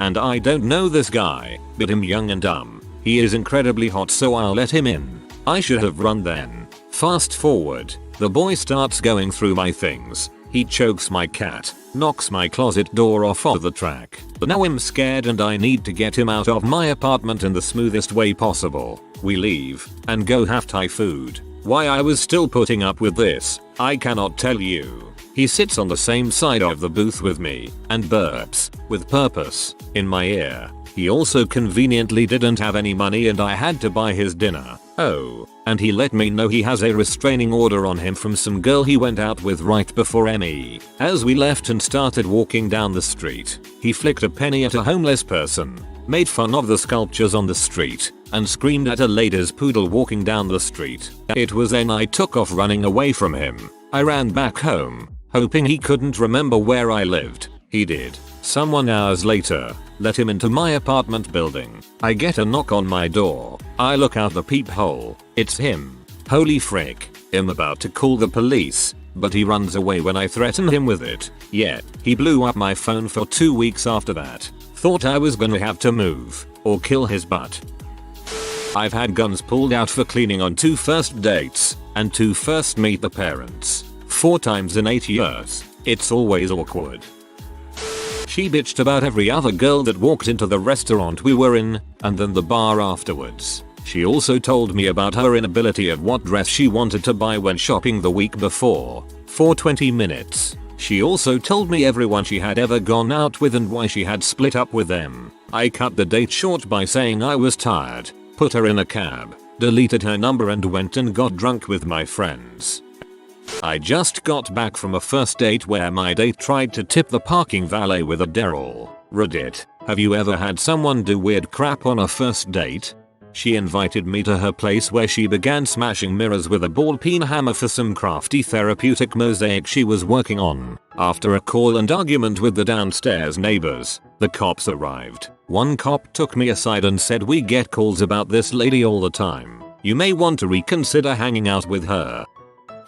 I don't know if this is weird as much as just disastrous, but years ago I took a girl from a class I was in out to the movies. At the local indie Cineplex they were showing 2 movies, Boys Don't Cry and High Fidelity. I said, "Oh, High Fidelity, that's supposed to be great, let's see that." She says, "No, let's see Boys Don't Cry." I said, "Well, that's supposed to be a good movie, but it's really dark. Let's see something funny." She looks at me and says, "No, I want to see Boys Don't Cry." Oh, sure enough, while it is an amazing film, she is sobbing 2/3 of the way through it, like body shaking, tears pouring down her face, hunched over sobbing. I think I could have drowned puppies in front of her and not gotten that level of reaction. Now, I'll cry at a movie now and again, but only when the time is right, and certainly not when I'm wildly uncomfortable that this girl I barely know is hysterical next to me. I do my best to console her, and after the movie, her first question is, "Why aren't you crying?" "Well, I was kind of worried about you. It distracted me." "Seriously, why aren't you crying?" "I'm serious. It was an incredibly upsetting scene, but I was worried you weren't okay." This goes on and she gets visibly annoyed that I didn't cry. Should have bailed then, but I decided to try to salvage things and said, "Hey, tell you what, it's still early. Let's go get a drink, relax a little, talk about the movie." We go around the corner to my local Irish pub. I walk in, bartender says, "Hey Mzito," the usual, and my date turns and looks at me in complete disgust and says, "What are you, some kind of alcoholic?" You should have told her that Boys Don't Cry. I'd met a really nice guy near where I work. We went for coffee during the week. Everything seemed to move along great. He invited me to dinner on a Sunday. He picked me up, and we went to a nice place. We had just got our menus when his wife showed up. I had no idea he was married. It wasn't like divorced, or separated, or anything like that. She went off on him right there in the middle of the restaurant. I've never been so embarrassed. I just walked outside and called my sister to pick me up. God yes. The date was arranged by the college newspaper where I was attending school. I had never met, nor seen the person who I would be courting that night. I was only told that all expenses would be paid for. I was a college student. How could I turn down free food? We met up at a local Greek place while being followed by a film crew. She was great, charming, cute, funny, and could hold her own in a conversation. However, much like that exact Lego piece that you really need in a tub full of Legos, her crazy was well hidden. After the meal we went for a long walk on the beach. A few minutes in she leans in close and whispers, "Let's ditch the film crew." When a fairly hot girl asks you to find a way to get to a secluded place, logic is overtaken by hormones. The second they turned their heads we made a dash for it. We found a lifeguard tower that wasn't in use and made our way up the ramp. It was perfectly secluded, and it had the tactical advantage of being able to see if anyone was approaching. I leaned in for a kiss, expecting that was what she wanted. She put a hand to my chest and held me back. "Wait," she said. She was excited at this point and she made no effort to hide it. "You want to see my scars? No biggie. I've had creepier things said to me and I figured it was an excuse she was making to eventually get us undressed." I was game. Sure. She took off her shirt, not her bra, but it didn't matter as I was no longer fascinated with her boobs. All across her stomach were deep, crazy scars that scored her abdomen like corduroy. Scars so deep they didn't just change the tone of the skin, but changed the underlying shape of it and how it flowed. "Want to give me one?" I what? What are these from? "Memories. Give me one." She pulls out a hunting knife from her purse. The crazy was no longer hidden. She actually wanted me to cut her abdomen open. I've done it before. We'll just say that I fell while we were climbing the lifeguard tower. I think that the film crew found us. They were a good 50 yards away and were oblivious to the fact that we were there. I stood up and waved, faked a blush like we were being naughty as this half-naked chick with a knife was hidden below me. She was not pleased and had a knife. I was mentally saying goodbye to my currently not stabbed body and was praying it would stay that way. The cameras were on though. She knew she had to play nice lest her crazy be known to all. She hid the knife, stood up, and giggled. The date continued. We played laser tag. I elected not to give her my number at the end of the night. I have never felt so normal. After dinner as we're walking to the car he puts his arm around my shoulders. I'm wearing a tank top therefore have bare arms. He strokes my arm and looks at me, completely serious mind you. "Your skin is so soft. I wish I could cut this piece out of you so I could feel it all the time." Big WTF moment for me and no we didn't see each other again after that night.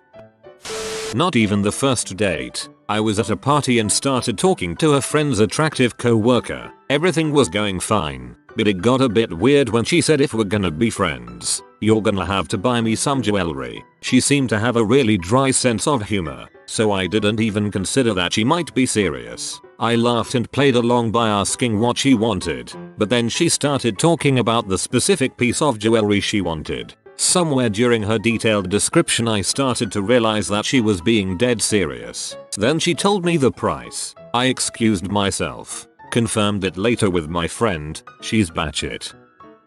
Everything had been smooth sailing so far, no odd stares or pauses. I was really digging this chick. We start talking about our upbringings and we get to church and religion. I tell her I went to Catholic church, but was more of an atheist by then. She says, "Oh, I hate the Catholic Church." I asked why. "Oh, they killed my husband." What? Keep in mind, we're both about 16. "Oh yes, they sent him off to Israel during the Second Crusade to atone for a sin he didn't even really commit." I thought about asking some follow-up questions and then decided that I was not ready to deal with the life baggage of most 16-year-old girls, much less the baggage from previous lives. Sounds like the plot of the medieval A-Team.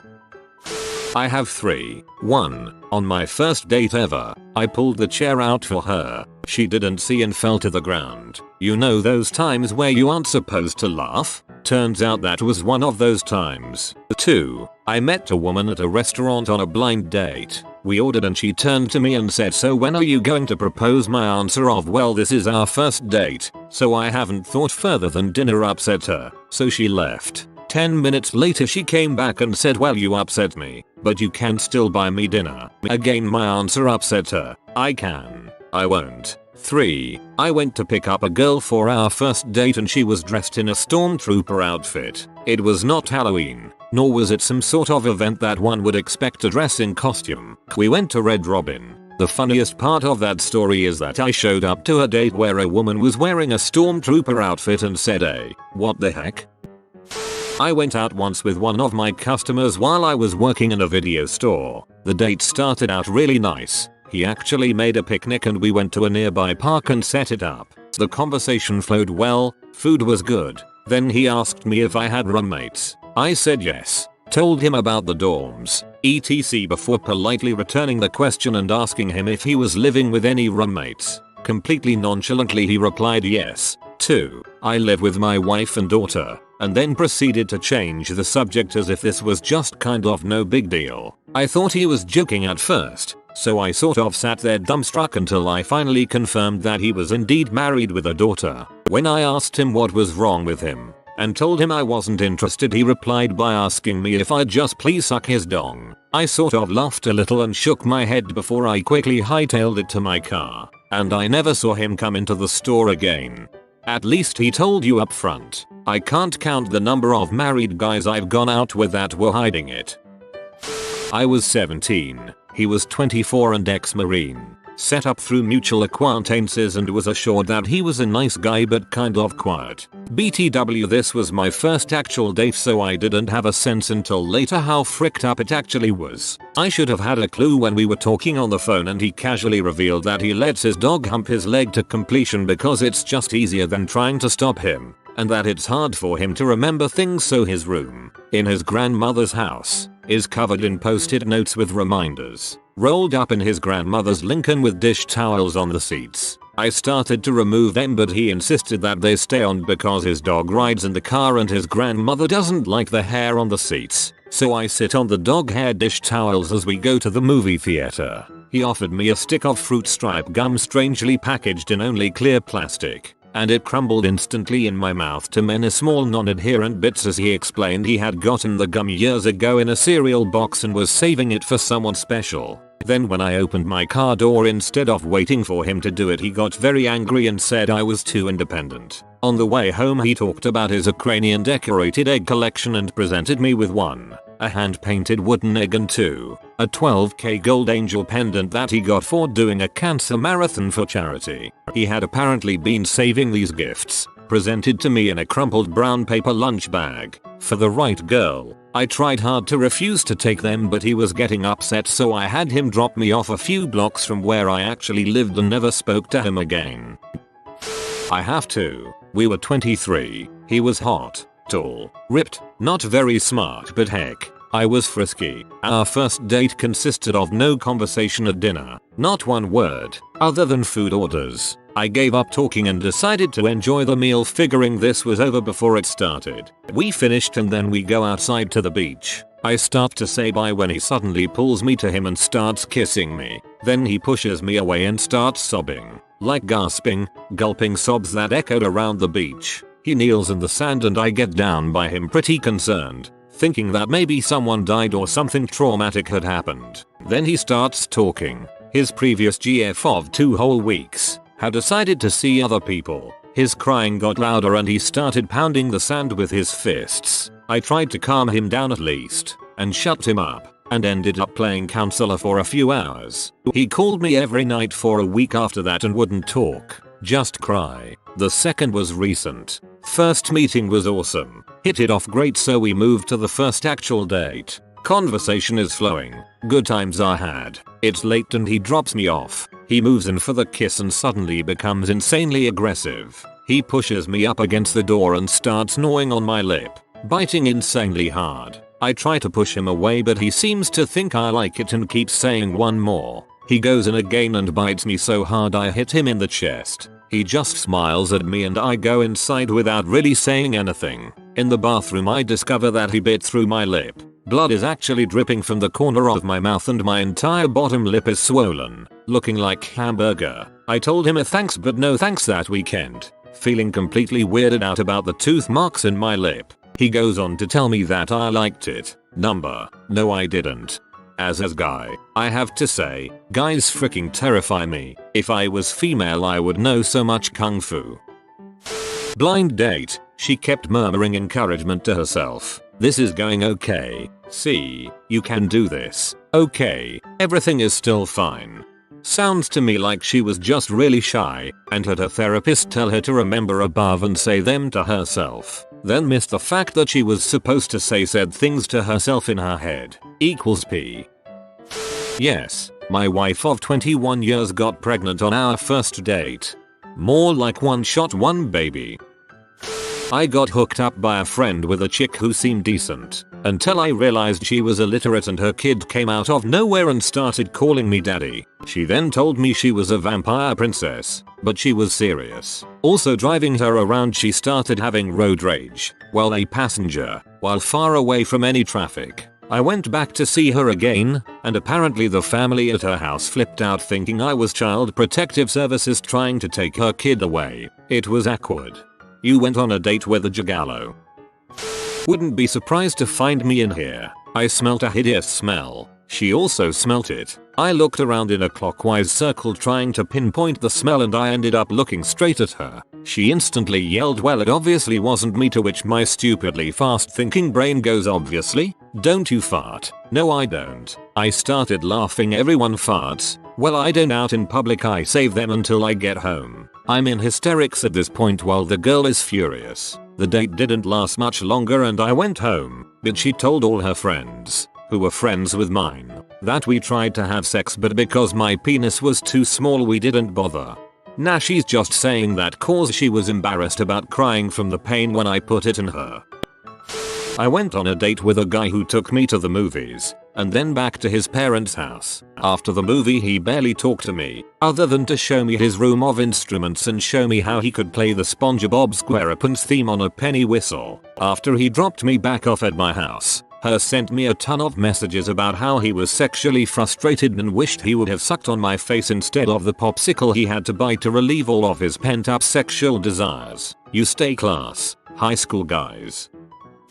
Went on a date where the girl started talking before the food got there and didn't stop until after I was done eating. I am not sure she even breathed. That wasn't the weird part. The weird part was that the entire one-sided conversation revolved around how fricked up her family was. Like her brother, who was in federal prison for running drugs and whose wife constantly tried to kill him, had successfully shot him a few times. She had been present when the D busted his house in and had to care for his 3 daughters for 8 months. As a result he wanted her to pay him $50K and wanted to kill her. I didn't understand either. Or the mother with early onset Alzheimer's who had gotten the girl date raped when she was 16 and then refused to allow an abortion, and then testified against her daughter for being a tramp just so she could get with the father of the guy who had raped her daughter at gunpoint. Or the aunt who blew up her own sister's trailer when her sister upset her. Only problem was that the sister wasn't in the trailer. The crazy aunt's niece and nephew were. They died. No charges filed. After all that I was still young and stupid enough to go back. You go on a first date with someone. What habit or characteristic is a deal breaker? I went on a date with a girl. This date was a disaster. She got food in her hair and all over the place. She wouldn't get off her phone, and she stabbed herself in the cheek with her fork because she wasn't paying attention. I've never seen her since. This sounds like something from a TV series. Good grief.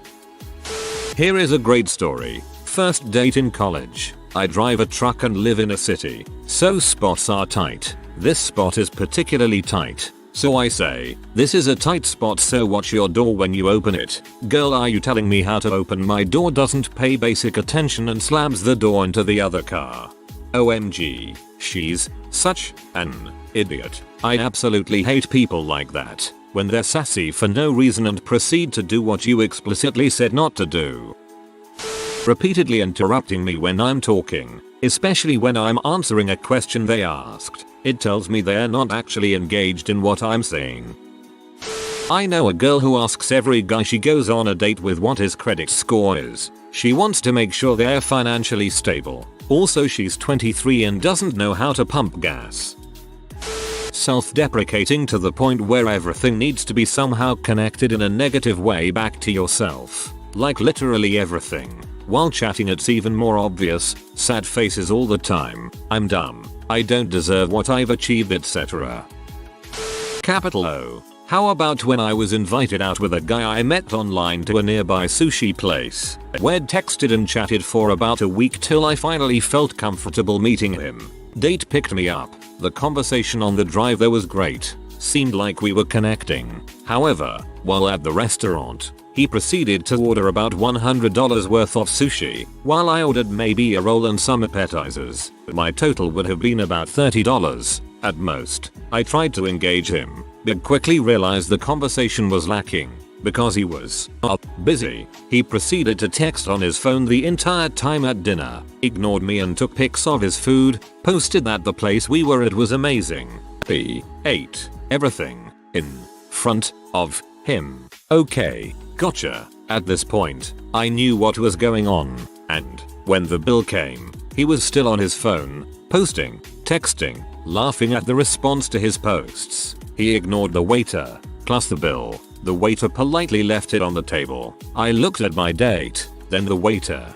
Date never looked up from his phone. I then quietly and politely asked the waiter to split our bill. Since Date was so consumed with his phone, he didn't notice. Waiter retrieved the bill, adjusted it, then came back with separate bills this time. The look on my date's face when he was handed a $100 bill for his food was priceless. I paid mine with my card, plus a hefty tip.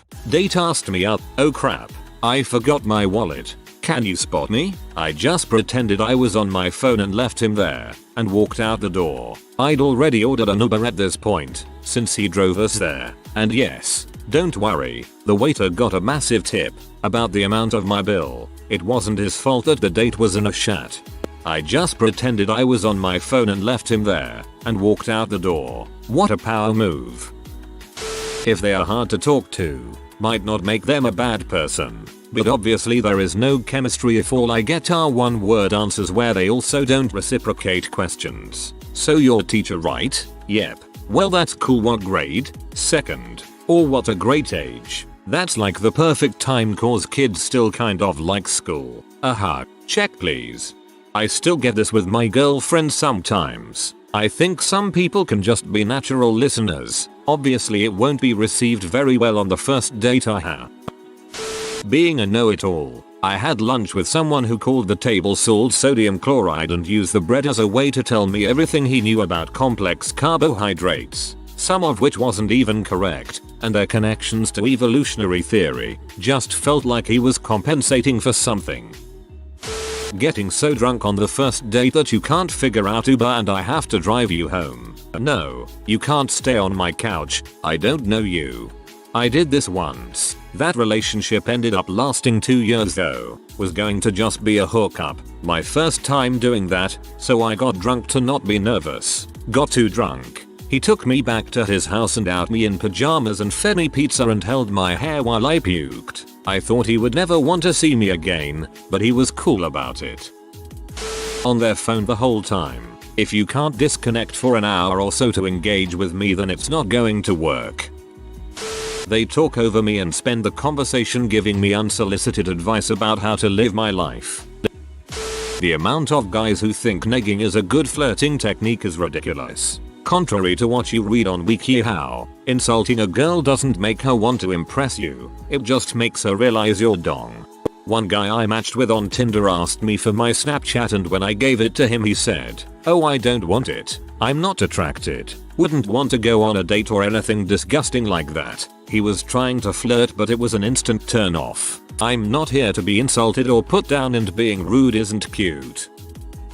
I was once set up to go on a blind date with this girl. We were given each other's email addresses and so I hit her up. We exchanged a few pleasantries, then set up a date time to finally meet. The day of, I get an email from her in the morning with an attachment. I open up the attachment and there is a questionnaire with like 25-30 questions on it. She requested I kindly fill out the questionnaire before we meet. I quickly reviewed the questions before sending her a reply saying that it's probably best we don't meet. I don't know what characteristic she embodied, but I'd say that was a deal breaker. I was on a double date with this one girl. She seemed really cool and I was having fun on the date. Then she stuck her pinky in her ear to scratch and pulled out some earwax. That was a little gross. But then she ate the earwax. I decided right then to not go on a second date. Someone who makes me read their bad poetry. This has happened to me more than once.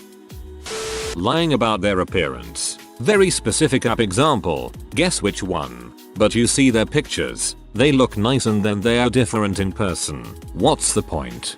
As a rule, if they have dog ears, a butterfly halo, or are puking a rainbow, what you see isn't what you'll get.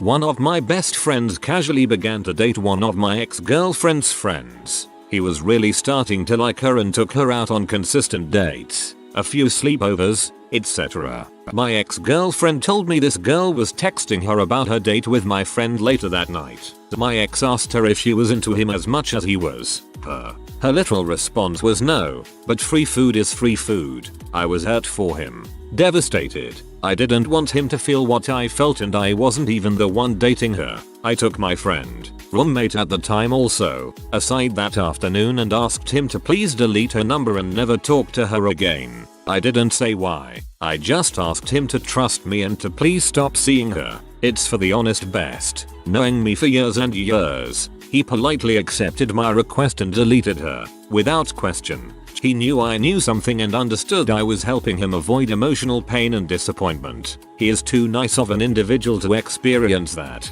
Trust goes a long way. You are a true friend, Bratchen. Be proud of that. I don't hate people who smoke particularly, but my parents smoked so much that I promised myself to never date someone who smoked. I used to smoke. I have been smoke free for 3.5 years now. It is amazing how different I smell, and how I never noticed. I don't know how non-smokers put up with being around me smoking all the time. They only want to talk about themselves. I once had a 2-hour blind date. By the end, I knew everything about this girl. I knew all of her cats by name, and what their favorite movies were. She asked me literally nothing, and just kept jumping from topic to topic. At the end of the date, she wanted to trade numbers, and I couldn't help but ask what's my name, and she didn't know, so I just paid for my meal and left. Oh, I have another. If a person tells you they are in love with you after one day together, they might try to move into your house, then try to attack you when you ask them to leave. But that's a story for another time. Classic Mosby. I once went on a date with a girl who, upon learning my credit score, said, "Wow, I'd probably let you frick me in the butt."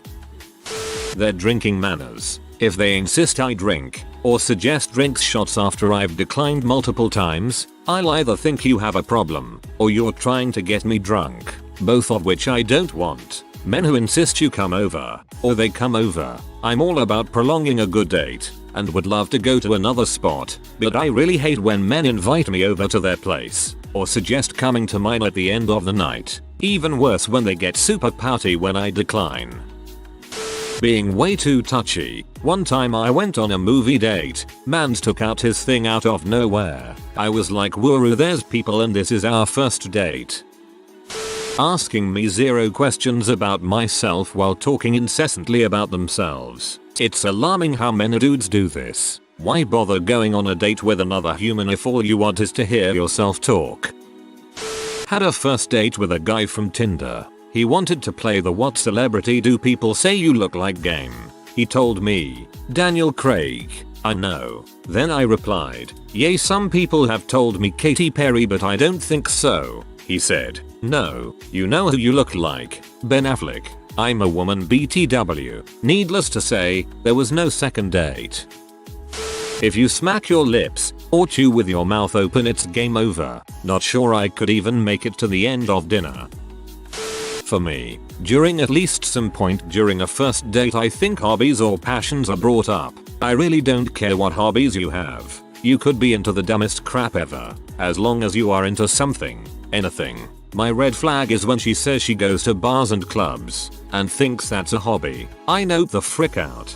Maybe she meant her hobby is to go to bars and club people to death. It's not ideal, but at least it's a conversation starter. Just make sure the date isn't at a bar. If they order shots, I always do brunch as a first date because it places 0 expectation on what happens after. So, if you order freaking shots at 11:30 AM on a Saturday, we probably aren't going to work out. Appropriate username. Went on a Tinder date where she tried to sell me on her pyramid scheme. Didn't know that was a deal breaker until it happened. 1-upping. 2-upping. Snobs about interests. I understand you might love 1950s jazz deep cuts, but that doesn't make me an idiot because I like Jennifer Lopez. Flat earther believer. Anti-vaxxer. Rude to staff. Tries too hard to look quirky or talks like an anime character. Also waterboarding conversationalist. Like you have to torture them to hold a conversation. You know how people joke that buying a dog is just buying a tragedy in 10 years? That's basically how I feel about dating a smoker long term. Pro tip, just make sure you die before you're so. If they call me exotic, if they make repeated remarks on how beautiful my skin tone is, it's even worse when they point out that they've never been with anybody of my ethnic heritage, or when they've only dated women of ethnicities with a similar appearance to mine. Feels a bit fetishizing. Complimenting me by trashing my entire gender. You really know your crap. I've never met a female who knew so much about politics. Yeah bud, you sure have, you just didn't listen. In my city, and I assume many others, there are groups of men who are referred to pick-up artists. They often do what they call the day game, which involves picking up women during the day. On the occasions it has happened to me, it has always been in the same area in the CBD. Each occasion has been eerily similar. They approach me and say something like, "Hey, I never do this, but I just wanted to come and tell you that I think you're really beautiful." They then proceed to ask for your number. I have always declined because I know about these games. Apparently, after the interaction they report to their coach and are praised, possibly even given points, if they score the girl's number. There was a list leaked somewhat recently from their group which detailed the best places to pick up, even as far as giving weirdly gross details like the women here are likely to be young and insecure. Long story short, these interactions are deal breakers for me. Being too shy. I get it, you're nervous going out with a guy you like, and I'm just as nervous going out with a girl I like. But when you barely say a word to me, and your body language is all tense the whole time we're out, sends some bad signals. It makes me more nervous because I can't think of what's making you so uncomfortable. And now I'm panicking that you may not want to see me again. So ladies, please just try to relax. We're crapping bricks too. Unidirectional people. Only talks about work. Only knows about sports. Only cares about traveling. Get a mix. Damn it, this might be me. Maybe sprinkle in some poop jokes here and there. Back when I was online dating, I was very open and clear about my interests. Biggest deal breaker was spending the whole date being crappy about one or more of my interests and somehow expecting that would be 1. Okay. 2. Attractive. At the end of the date, after paying the bill, I just looked across the table and said, "Look, I'm not really seeing this going anywhere." She got mad, went all huffy, said that I must have a problem with fat girls. Girl, I dated bigger women than you and I had no problem with your weight. Then spent the next few hours blowing up my phone and being crappy. Then she even got her mom involved for hurting her daughter, calling me an butthole, and I was like, should I have let her on for some time? Used her and tossed her out of my life? Cause that would have been a dong move. TL. DR. Don't make fun of a prospective date's interest. That's just crappy and unattractive. PS. She was quite cute, and if she wasn't so crappy on that date, I would have enjoyed taking her out again. Guys who make you feel bad about not going home with them. I was really excited to go out with this one guy, had excitement jitters all day because we had initially hit it off super well, and then the date came around. But I decided not to go home with him because I liked him and wanted to prolong the courting stage a bit longer. Not even 30 seconds after I drove away he sent me when I asked him why. He started pushing me to turn around and come over to his place. Nope the frick out of that one real quick. If someone cuts me off mid or even at the end of my sentences, it's a good sign I'll end up cutting off the relationship faster. As an ADD person who has heard this one from multiple partners, sorry. Bragging. Even worse if it's over the smallest things. A guy I was interested in kept texting me these fake brags about things that don't even matter, for example having a pet lizard that he brought home from his holidays. He also was a big fan of his own eyes. They were blue, but nothing out of the ordinary. He'd send photos saying they were unique and blue-gray and pretty. Immediate turn off. I understand the eyes thing, but the lizard sounds awesome.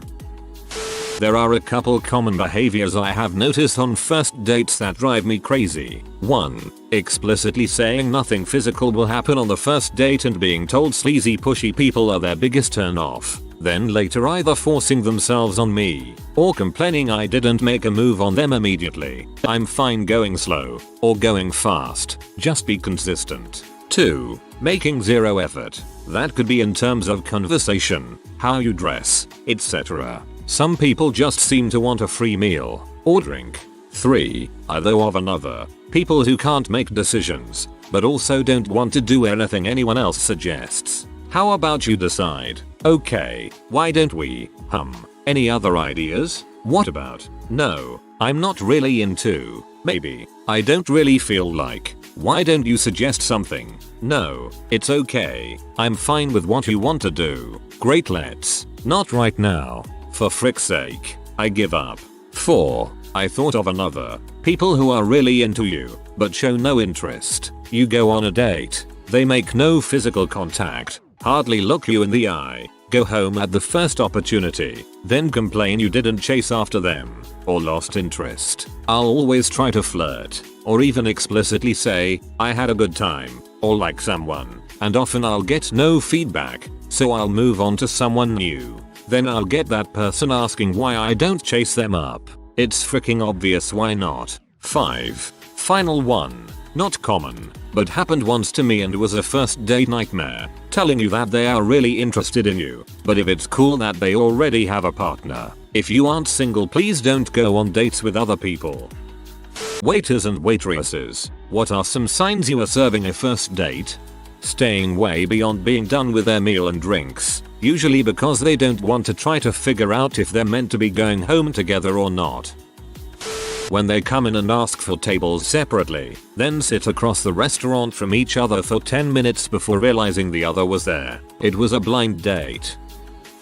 One time I had a couple who were talking about what they had been doing the previous summer, indicating that they didn't know each other until recently. They ordered a bottle of $100 red wine, and when I came back with the bottle, the guy had started telling a gross story about how he was so hungover on vacation that his friends had to carry him inside the airport, where he had puked multiple times on various people, things, etc. Before she even finished her first glass of wine, the girl left the restaurant and the guy stayed and drank the whole thing himself without ordering any food. The worst part was when he also chugged down her half-finished glass before he left as well. Hey, there was like $10 worth of wine in there. Honestly, can't usually tell. I have made it awkward before by saying you guys are so cute, how long have you been together before, to get the response of they are on their first date. Whoops. They'd exit. You gave them both approval, it could work. The biggest sign is when they order something the other doesn't expect them to get. I'll have a Guinness. Oh, you like Guinness? No, I don't know why I'm ordering this. When he leaves before the food he ordered is made. I brought it out and she asked for the bill because he left. Brutal experience. She had to pay for his drinks and food. She didn't even want to pack his dinner up to eat later. This was not a cheap restaurant, but the tables were close together, so it must have been mortifying. I gave her the employee discount. You a real one for giving her the discount though. Till just how much waiters listen to their customers' conversations. When I worked as one, I swear I never heard a dang thing my tables were saying. That's because you need to listen to the people at the tables, not the tables themselves.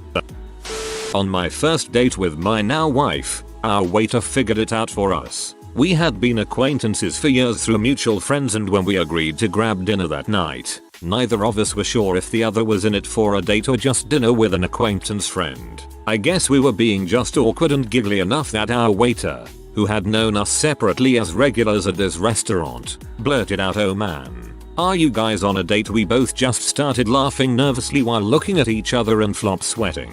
The waiter felt the awkwardness multiply and backed away like Homer Simpson into a hedge. 9 years later we're married, the restaurant went out of business, and I'm still not sure if it was a date or not. I'm not a waiter anymore, but one time I was at a place and the waiter came over when my girlfriend went to the toilet. He said how he thought things were going well, and asked if this was our first or second date. We had literally been together over 5 years at that point, haha. So yeah, you guys aren't always right. Me and my current girlfriend had a patron at a bar come over and asked if she could cold read our relationship. We said sure, go ahead. The patron guessed that we were on our second or third date and I had just gotten back from a deployment in the military. Me and my girl had been together for 3 years at the time and I've never been in the military. 0 points awarded. They arrive separately and confirm that the other person is the one they are supposed to be on the date with. It's also really obvious from someone's reaction if the other person doesn't look like their profile picture. That would be a fun setup for a comedy. 2 Tinder dates where the partners look pairwise similar and the dates don't confirm identity. They have a good time until they notice they actually matched over cross by accident and go to their actual prospective partners. Then both dates go badly from there. No idea what happens after. Some star-crossed crap probably :D. When I was on my first date nearly 5 years ago with my now fiance, we went to this nice Italian place. Has drinks, salad, entree. Definitely indulging cause you know first date. I wanted to have a good time with this girl, and before we even asked for the check a fine looking plate of cake came out and the waitress said that our bill was covered by someone who wants to remain anonymous. All she would tell me is that the person said we were looking like we were having a good time and made them smile. I gotta tell you I was blown away by this act of kindness, and I also think that played a good role in me snagging a second date with the love of my life. We're still trying to pay the act forward and find an obvious first date out at a restaurant. One of these days we will. But yeah, didn't really answer your question. But some patron noticed us and ended up paying a hefty bill on our behalf. Super wholesome and mad respect to the person who did it. They look a teeny bit relieved every time you disturb them until things change. Then, if it's going well, you may as well have disappeared. If it's going badly, you're either surrogate friend, fallout shelter, or worst enemy. That part is actually more fun. Talking about the menu way I too in detail to fill silences, or using it to make conversation. I think I'll get mashed potatoes as my side. Tell me about your view on mashed potatoes. I think mashed potatoes are great, very nutritious, but they smell like death. Weird lulls in the conversation that consists of information friends' partners should already know, like how many siblings they have, desert island movies, etc. Not a waitress, but someone assumed me and my BF of 7 years were on a first Tinder date. I could hear them say it from the table next to us. So, I reached over, took huge sips from his drink and ate off his plate, just for shoots and giggles. I texted him about what and why I was doing this and he laughed, grabbed my drink and said, "So where are you from?" ABD sat my drink back down in front of me. Good times. One time someone asked if my husband and I were together, so I pulled him close, gave him a kiss on the lips, and said, "No, we're brother and sister." I had the opportunity and I took it. Highlight of my life. That giddy little laugh at jokes that aren't funny, the look of new love, the awkward trying to get close but shyness overpowers and maintains a distance. Also had a few women straight up tell me, so I'd help get them out of it. One woman paid me $50 to spill a drink on her, so she'd have to leave. LOL. Yes, I did spill the drink on her. When he was in the bathroom she prompted me for help.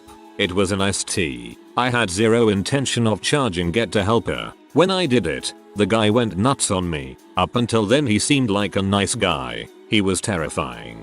Had me in tears. She left. He paid after more yelling and complaining to my manager, who was in on it, then left. She returned and tipped me the $50. Her phone was lit up with messages from him. He was quite aggressive. Totally dodged a bullet there. We have since become friends. She always brings first dates to my work and we have a code worked out now. Although she's currently dating a good friend of mine.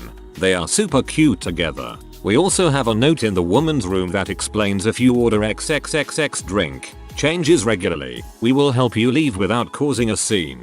We have a similar note in the men's room, with completely different appetizer instead of drink. Yes, men need an out now and then too. Thanks for all the upvotes. I went on a first date once. The heady days of youth. And the girl kept her coat on. I asked her why and she said she was cold. Halfway through the meal she took it off and I asked her if she was warmer now and her answer was something like no, but I don't think I am going to need to make a stealthy getaway now I have got to know you a bit. It was a compliment I think. They take forever to order, because they haven't even looked at the menus, even though they have been sitting at the table for 30 minutes. This is a sign of a great first date. I had one of these recently. Well, so this happened last week. Had a couple and they were fine. I could tell they didn't want me around for longer than what was necessary, so I gave them their space. It was close to closing time, but I had a bunch of stuff to do, so I just let them gab. Two girls come in and are greeted by my co-worker. Tell her that they are this girl's friend and just want to see what the guy looks like. She seats them with an eye shot, but they are disguised with some ball caps and whatnot. They seem sketchy when I go up to them and mention that the guy looks like Jeffrey Dahmer, and proceed to rag on him before I even ask them what they want. I walk right over to the couple and ask if they know these people. The girls bolt out the door. As they go past the window outside, they are yelling at the girl. SW, you name it. She goes off to the bathroom crying and he asks for the check. Turned out to be his ex and her friend who had been stalking him for 2 months. He also mentioned that this had happened before and he thought he was in the clear after he stopped using social media. He did look kinda like Jeffrey Dahmer though. Pay attention to body language. At first they are probably mirroring each other. A couple who is comfortable together and have been together will sit however they want. A first date will usually sit up, like at attention. If it's going well, they might lean in towards each other. If it's not, they will likely put their hands in their lap. If it's bad, look for arms crossed, or drinks thrown. Drinks thrown. That escalated quickly. Served a couple the other day. The boy's parents came in and we had their tables next to each other. By coincidence, everyone had a good laugh and they moved tables. This almost happened to me on my first date with my now husband. We walked in. As we approached the restaurant, he said, "Hang on a second," texted someone. I totally thought he was trying to get out of the date, but then he told me his parents' car was outside the place and that he'd just texted his mom to see if they were in there. We went to pizza instead. Person walks in alone. Says they're waiting for one more person who should be here any minute. Handshake or awkward hug when other person walks in. Followed by apologies for being late. Not ready to order because they're too busy talking, not looking at the menu. Fine by me. Conversation generally seems to be revolving around very basic info. What do you do for work? Did you grow up around here? Not going crazy on the drinks. Separate checks. Not always, but it is a lot more common now. As soon as both get up and leave, one turns right back around and comes and sits at the bar to debrief the bartender on their awful and awkward Tinder date. I once waited an obvious first date where the guy was very shy and nervous. The girl that was with him was absolutely stunning. He kept his hands under the table and fumbled them around a lot. Whenever I came to the table they visibly loosened up, so I talked to them for a minute and maybe told a joke or something because they seemed to enjoy it. I hope my boy got laid that night because I tried my best. Arguments been Bryce. Not a waiter, but I work at Starbucks. I can tell when a guy and girl meet. Shake hands in front of the register. They order together. The guy pays. Then they sit together talking, laughing in the cafe for the next couple hours. Not sure why they're meeting at the register, but it happens a lot. If I was meeting a girl at Starbucks for a first date, I'd meet at the door or a table and then go up and order together. I always text, "Hey, I just arrived. Let me know when you're here," and I try to meet them walking up. I hate the awkward looking around, especially when sometimes it's hard to spot them based off the pictures they used. BC, they always spot me before I spot them. I'm 6 feet 6 inches, so a pretty easy indicator in most situations. I'm not a waitress, but I hope that somehow the hostess waiter that served my first date with my husband reads this and reminisces at my awkwardness. I met my husband on OkCupid. We talked for a few days and I'd seen a few pictures, but it's hard to be sure what someone will look like in person. We were supposed to meet at a restaurant that's like a small step up from Chili's. So he texts me that he got there first and had been seated already. Awkward, but okay. I walk in and stammer to the waitress something about meeting a date that had already been seated. She told me I could go look for him. I then awkwardly stammered about how I'd never actually met him and didn't know exactly who I was looking for. She laughed and pointed me in the direction of someone who had been seated waiting on a date. Looks a bit like the pictures, but cuter actually. I get to the table and make eye contact and he's like, "Poodle mama," and I'm like, "Hey, yeah, that's me." And we shook hands. Oh my, it was awkward. Found out he thought there was a wait, so he put us on the list, but then they did have a table for two, so they made him sit. That was the reason for that awkwardness. So we wound up talking for 3 hours until they were closing. It was a great date. Now we've been married almost 2 years. We still joke about the first time we shook hands. It's usually about the banter. First date conversations usually involve a lot of where are you from? What do you do? What's your family like? Etc. Physically, they have no connection yet. They're very different from new couple who are all over each other or longer term couples who are just comfortable with each other. The way they will talk about the food always indicates if they have just met. They order safe date things, apps that can be shared without too much touching serving. Women default to salads almost always, although that's true in general. I worked in sushi for a while, and while the food is communal, there's a lot of trepidation around using chopsticks, not touching the other's piece, etc. My favorite are the first dates between a white guy and Asian woman. The assumption she knows everything about sushi but she's Vietnamese is hilarious to see. I also worked in a place men would bring their sugar babies, and that's pretty easy to spot too, and totally different. I was a bartender at a wine bar that was a perfect date spot. Sure sign of a first date. A well-dressed guy arrives alone and downs a beer at the bar pretty quickly. Sure enough, within 15 minutes the date shows up. Some guys just need a little liquid courage. Side story, a few years after I graduated high school, I was serving one of the bullies from my class. I could tell he was on a first date, and when he tried to pay with a card, I told him his card was denied. He had a second card and I decided to run it so his date wouldn't have to pay. This is next level revenge. In my experience, which is mostly casual dining, one of them turns up a half hour early and has a nerve calming drink before the other gets there. It's fun watching a couple start to open up their body language when they've been chatting a while. Less fun to watch one of them cower away while the other just doesn't stop talking at them. When the other person is running late, you really have no choice but to drink alone until they get there.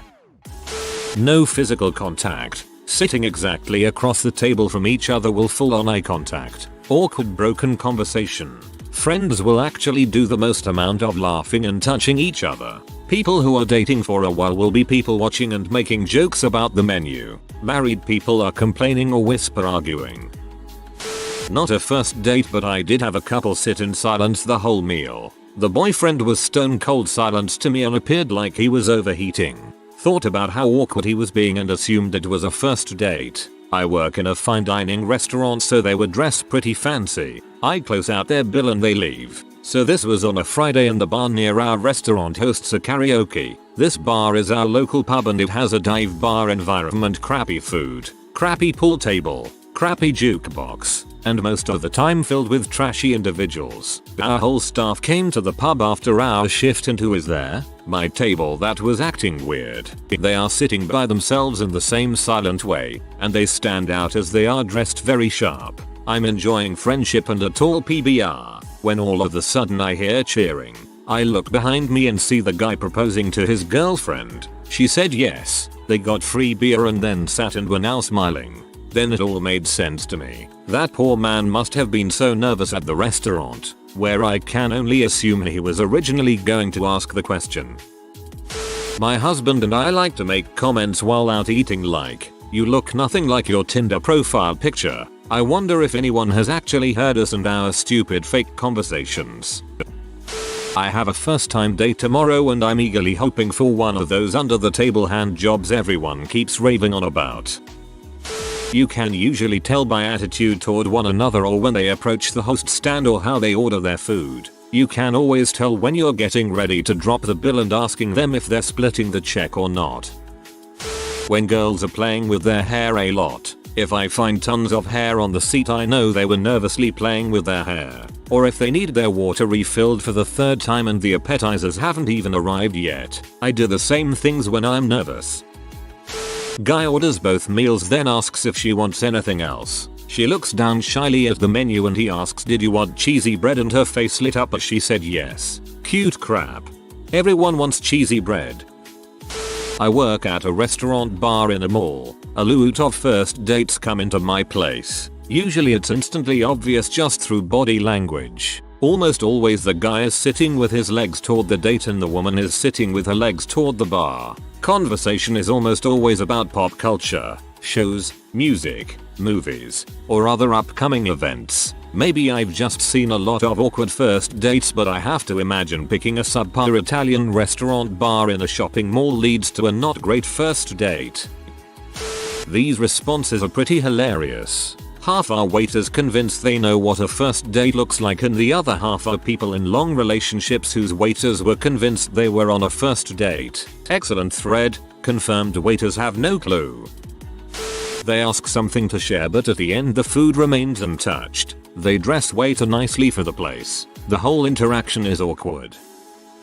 Not a waiter, but once when I was at a restaurant there was two people eating their food in silence. They would occasionally look up at each other, but never more than a second. Then the guy clears his throat and says something to the effect of, "So, have you seen the new space movie? I think it was Interstellar, but I forgot." She looks up and says nope and continues to eat in silence. I knew then that it was a first date that wasn't going too well.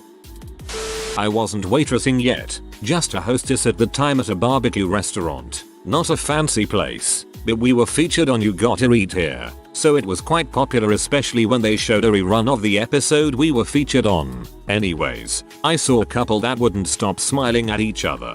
It was a mixture of cute and forced to look nice. After I saw the guy eating his ribs with a fork and knife, that was what completely gave it away for me. He didn't even finish his plate. Oftentimes people, especially males, end up making the comment, "Oh man, I need a wheelbarrow just to get to the car." They're old and they're talking about their respective kids and other tedious bulls at the bar. Then go into the dining room, spend 3 hours eating 2 courses, return to the bar for a nightcap, proceed to talk over empty glasses of ice until the place has been empty for an hour, and I kick them out.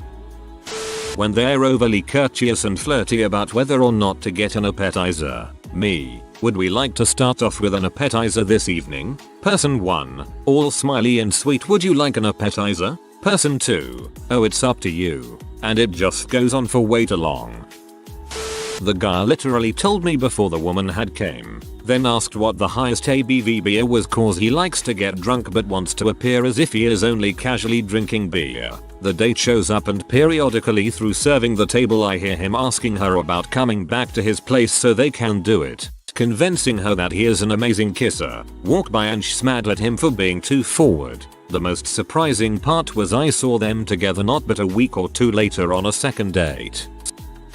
For our first date, we went to Taco Bell. We both enjoyed it and he turned me on to my now all-time favorite, chicken quesadillas. Gotta get them with extra creamy jalapeno sauce though. We ate in his car, in a parking lot. Neither one of us like the awkwardness of eating in at fast food restaurants. We still eat our to-go meals in our car. First date was a disaster though. I was too shy and young, barely spoke. He thought I hated him. In reality, I'd had a crush on him for 2 years, so finally going out with him was just mind-blowing to me. Love this man so gosh darn much. I didn't answer the question, but I wanted to share. When I greet the table and ask if they'd like drinks, appetizers, and the guy says, "So, do you like mozzarella sticks?" No, I'm vegan. It's usually the case if someone wants to wait on their guest before ordering a drink. I can always tell off the greeting to be sure. It's 100% if the guy arrives first and asks my name immediately. He'll use it throughout the night and we're apparently friends. I bartend. What first date behavior is a deal breaker, regardless of other qualities? The only Tinder date I have ever been on. Things were fine until I noticed that the tops of her feet were tattooed with portraits of John Wayne Gacy and Charles Manson. Across her toes were the words "party dudes." When I asked her what was up with that, she said, "I just think they were really intelligent, misunderstood guys." Had a date with a guy who owned the sports bar we were at. He repeatedly suggested we go to his office or try to go someplace quieter. Date only lasted a couple hours, and that was only because I got on the topic of dogs with one of his friends.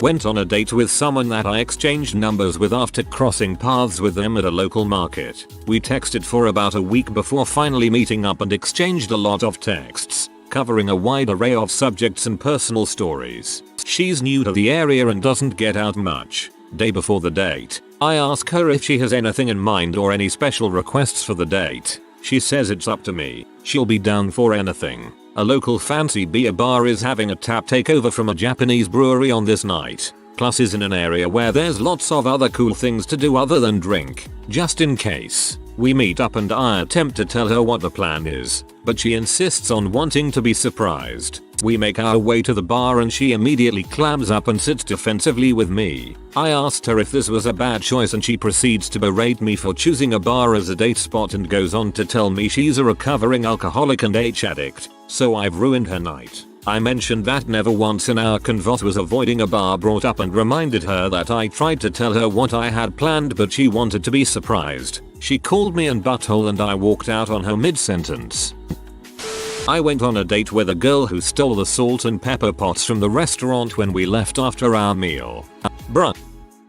Not just talking about an ex, because we're adults and everyone has a past, but continuously calling exes crazy and blaming them for their relationships ending. Great point. When everyone else is crazy, maybe. Honestly, talking too much crap about others. A little is fine if you're telling a story, but too much and I assume you're a drama llama. Upvote for drama llama. Making a really big deal about something really small, not only for the reason of it showing their personality, but that it shows you two have inherently different priorities.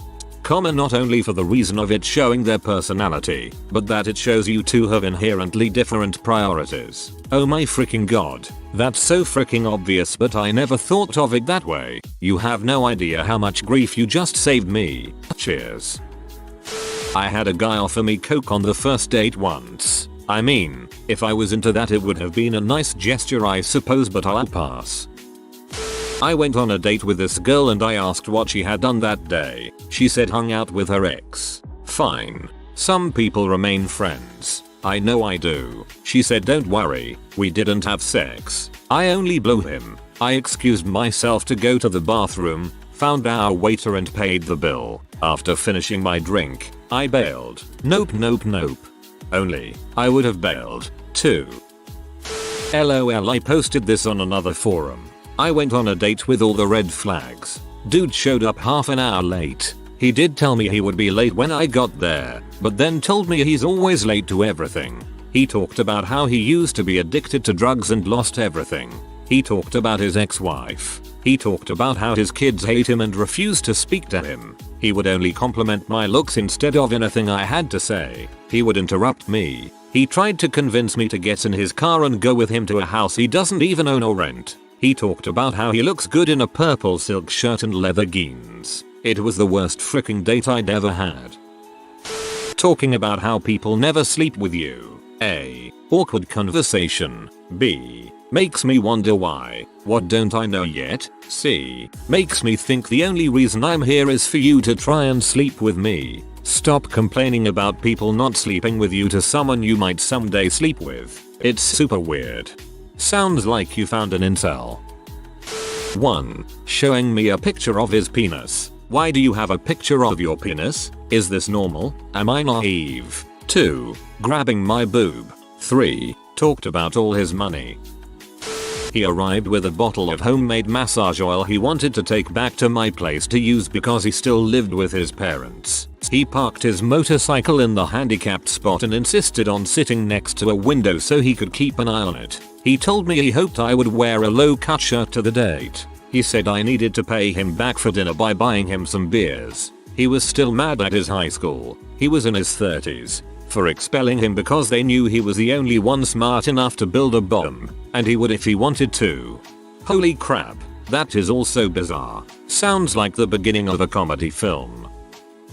Talking about how wild and crazy they used to be, but they really want to try and date a normal guy. This agitated me greatly. It's okay to be a normie. For me, it's pushing boundaries. If a guy keeps trying to do or pressure me to do something I've said I'm uncomfortable with, even if it's something that seems like no big deal, I'm out. Apart from the fact that it's a clear sign of incompatibility, it also raises the question of whether I can trust that person to respect more serious boundaries. Recently saw a meme thing on Facebook. Yo, I know, Facebook is crap. That went along the lines of, if you try to shove a finger up a guy's butt without asking, you find out that they really do understand the concept of ongoing consent and sexual boundaries. Asked that I rub calamine lotion on a rash she had behind her knees. Didn't ever really expect that to be a thing a date would ask me to do. I left. A recent Tinder date practically demanded to see my credit score. This was the first date, so I was put off quite a bit by the request. When I protested and assured her that my finances were sound, she went off on an epic tirade on how her last boyfriend, and most men, are leeches looking for women to take care of them. She did meet me at my office. She saw my new car when I pulled up. I paid for the first round of drinks because the waitress was cashing out and wanted to clear our check. I thought that was more than enough initially to show that, hey, I'm a financially responsible adult. I eventually showed her my credit score on my phone. It's sitting at 780-ish because I had just bought a car. She asked to see my phone to make sure it wasn't a screenshot of someone else's report. I texted her the next day and told her that we weren't going to work. Whoa, that's a lot of nerve, or not enough tact, or both. Late and doesn't tell you they are going to be late until they're actually late. That or cancels last minute and doesn't seem to think there's anything wrong with that. Both of which are signs of lack of respect, and I can do that to myself, thank you very much. LOL. Not only lack of respect, it's also a sign that they don't have their crap together and cannot be relied on. Being rude to wait staff or treating them like slaves. Once went on a date with a lovely, funny and handsome man. He was from a pretty well-off family, so he was a little bit pretentious, but he seemed so nice and down to earth, so I agreed to go on a date with him. It was a nice restaurant, but it was quite busy. I used to work at a restaurant as a waiter, so I understand how difficult a busy night can be for waiters. Got maybe an hour into the date before I left. He was so rude to our waitress, treating her like his own personal maid and giving out to her for things beyond her control. When I confronted him about it, he said it's what she is paid for. He wanted her to prioritize us above all her other tables, called her over while she would be taking other orders or delivering other food, and get pissy when she wouldn't come straight to us while delivering to other tables. Called her some pretty crappy names, expecting me to laugh. He treated her like dirt. The poor girl looked like she wanted to cry, and I have no doubt that he not only delayed everyone else's meals but our own as well. He gave me a disgusted look when I told him I used to be a waiter and he was being a total butthole. I got up and left the prick with the bill. Handed the girl €30 tip before I left. I was planning to use it to split the bill with the guy, but she deserved it more. I contacted the restaurant the next day in case the guy decided to complain about the girl. Let them know she was very professional and lovely, and the guy was just an butthole. Edit. Thank you everyone for being so kind. I am still a kind of waiter at a high-end wine bar. It's nice to know that people are kind to people like me. Whoa. Went to sleep and woke up to this being my most popular comment ever. And thank you for the gold, kind stranger. It's much appreciated. Wow, you are a really nice person. That guy sounds like a total douchebag. His mates just so happened to be at the same bar we were meeting up at. One friend proceeded to question me on why I was a nurse and not a doctor. The date refused to buy me a drink when his friends joked about it, because he didn't believe in buying the girls drinks on the first date. I have no problem getting my own drinks. He was just so weird about it. And when he went to get himself a drink, his mate told me to never contact the date again for my own good. Well, he contacted me a couple weeks later letting me know he was an alcoholic with no job. Excellent. Nice friend. If they start talking about how excited they are to find someone like you because you're so perfect and they've been waiting all their life to find someone they feel disconnected to, run. In my experience, there's a reason people do this and move on quickly. I was too stupid and trusting with someone who was a manipulator. I'm legally blind, so these are probably going to be different from some of y'all's. Inviting me to a movie knowing full well I can't see any of it. I'll be bored and antsy the whole way through. Not getting along with my service animal. If it's you or the dog, I'm choosing the dog every time. And I'm not sorry. Messy living spaces. Most everyone has clutter and I'm no stranger to tripping over everything. But if you leave your priceless anything on the floor, please be aware that it's liable to be stepped on. Incompatible taste in music. I like pretty much everything. And as long as we can compromise, it's cool. If you insist on listening to crappy pop country all the time, you're done. I have 3 senses. Damaged olfactory nerve. No smell either, so if you're going to crap on one of the few things I can actually enjoy, we won't last long. Insisting on me drinking on a first date. I like to have a good time like anyone else, but I have no way to know if you're putting something in my drink. I am sorry about this one, but it takes a lot of trust before I'll drink with a new person. All I can think about after reading your comment is illegally blind people. When they speak, I listen, ask questions, etc. When I speak, he looks around the room and glances at his watch. Oh, sorry, didn't realize I was just here to hold the mirror. I'm not saying this is what happened, but when someone talks to me, I often discover that I have no idea what I should be looking at. If I look straight at her the whole time, that's kind of intense. I met a dude I met on a dating site once and he did so many things wrong. Despite the fact that we made a deal that we'd meet in public, he insisted that I come to his house. I refused and he was half an hour late. Came in dressed in sweatpants and an old sweater. I mean, I am not asking for a tux, but at least put some effort FFS. Spent the whole time talking. I barely got to say 2 words. Started bringing up weird heavy crap. His ex, and how he is ready to have kids. Was very pushy for physical stuff. TL. DR. Don't be that guy. 1. Hinting at what my salary or financial status is. 2. Sizing me up and downright asking if I was a baby maker. I'm a guy. I recently went on a date with a girl I met online, who brought her mom along. I mean, her mom wasn't along the entire time, but she wasn't present in the building. We went to see a movie the entire time. I kind of understand how online dating can be scary, but if you are so afraid you have to bring your mom along, don't do it. I was talking to a girl online once and we were discussing going out on a date. I think we were both mid to late 20s and she had been incredibly sheltered. She still lived at home, didn't have a driver's license, etc. We never met up because she insisted that her parents had to meet me first. I promptly told her that I wasn't in high school anymore and noped out of the conversation. Demand that I pay for our date. Not ask or expect, but demand and then talk about how you never ever pay when you go out with people. I paid and never spoke to her again. Any signs of poor hygiene? I don't care how interesting you are or even how good you look. It cancels everything out immediately for me. I can't imagine touching a person like that or what their living environment must look like.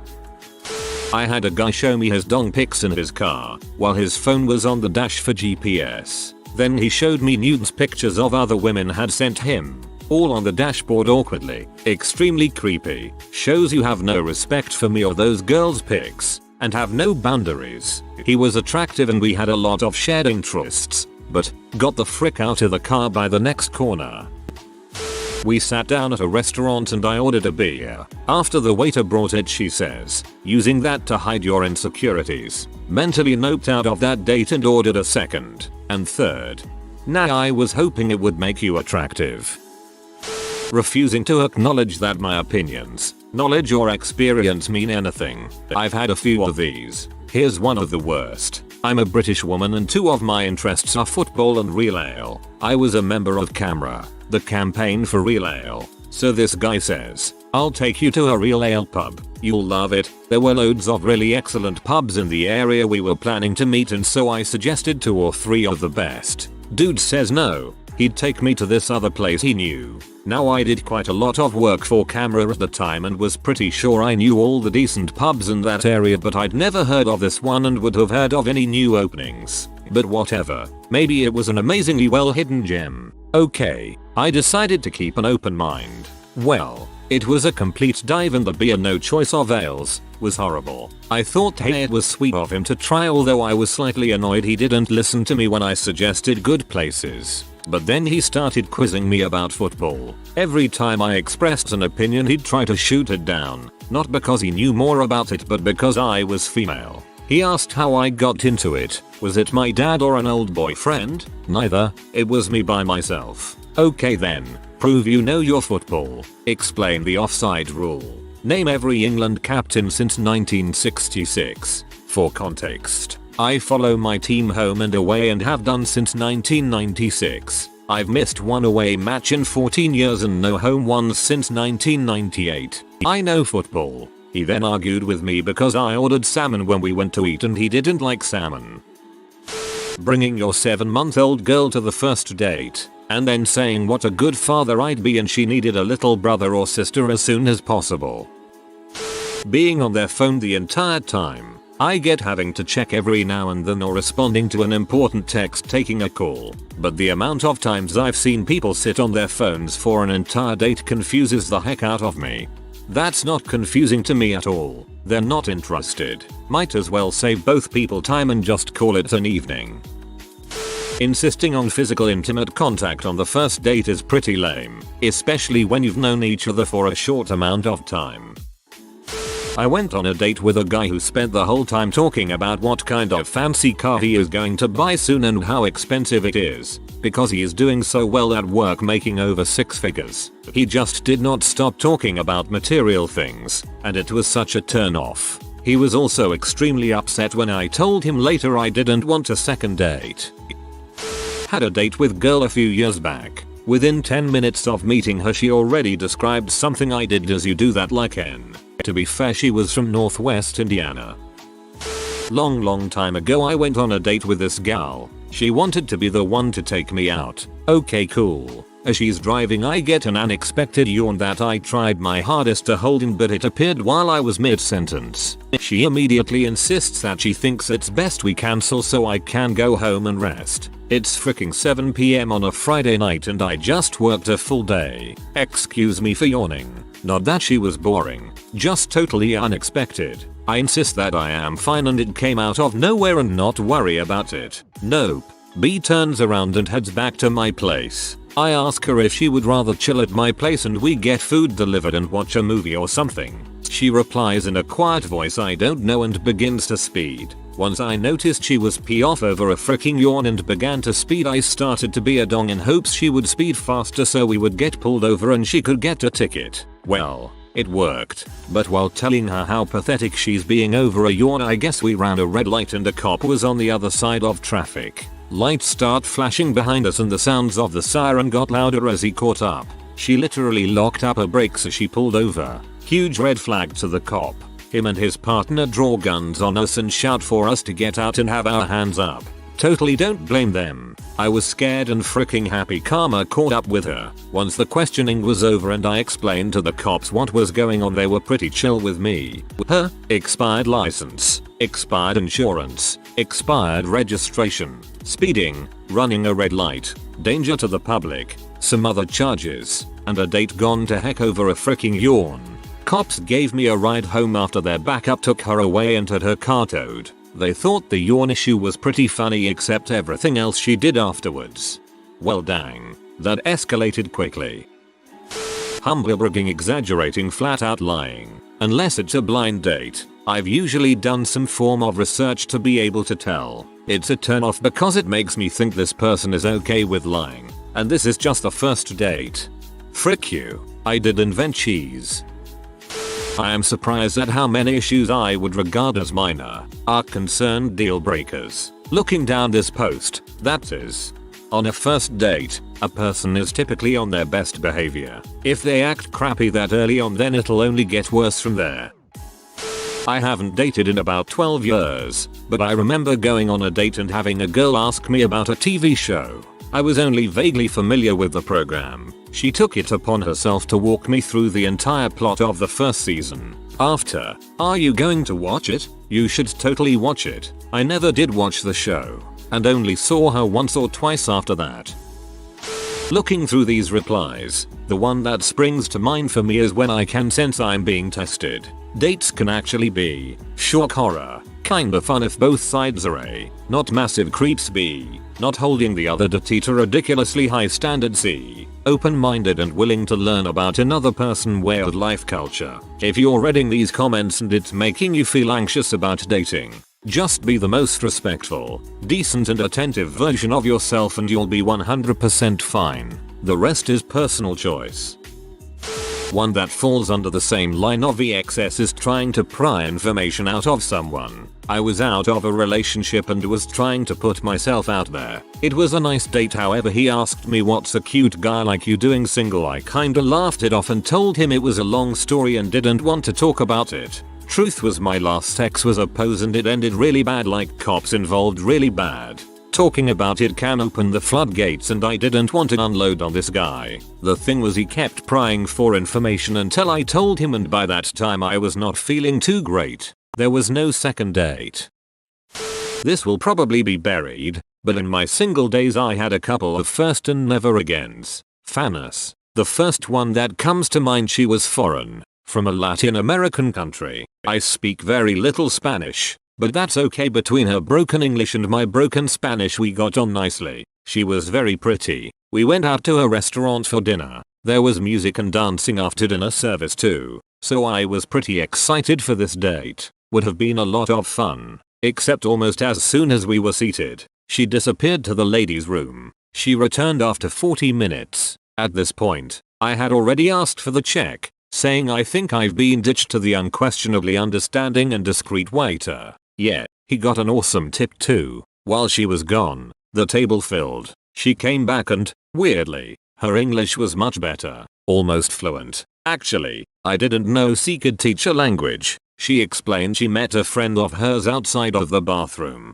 She was bouncing off the walls when she came back, and then accused me of hitting on the girl sitting next to me. Berated me in public over it. Actually, I stayed the course. I did not want to walk out on her if she was high. I'd at least make sure she got in a cab. We ate, made small talk. I didn't really care at this point. Any interest in her went out the crazy door, and then danced for a bit after. Another, she talked about herself the whole night. I didn't even get a chance to ask any questions. It was a non-stop monologue at 115% normal playback speed. She went on a rant about just wanting a normal guy, normal usual hobbies, 9-5 job, homebody, while she was not, likes long walks on the beach and not much else type of guy. When the evening was over, she asked if there'd be a second date, and I said something along the lines of I don't think so. You're looking for a normal guy, and I'm not that at all. I'm really quite outside of your definition of normal.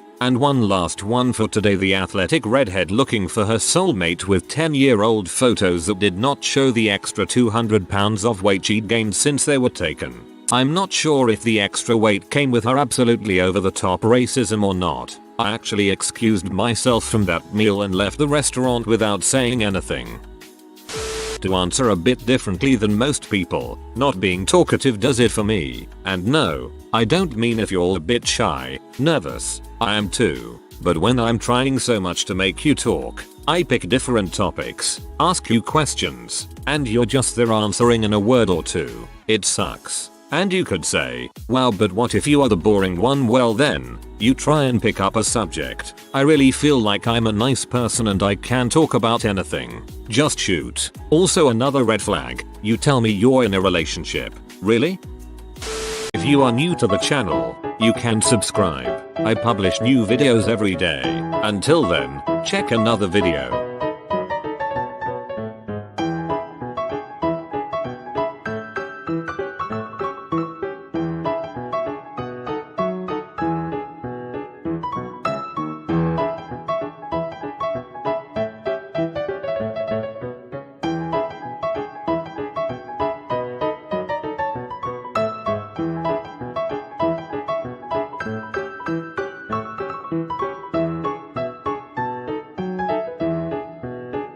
Bye for now.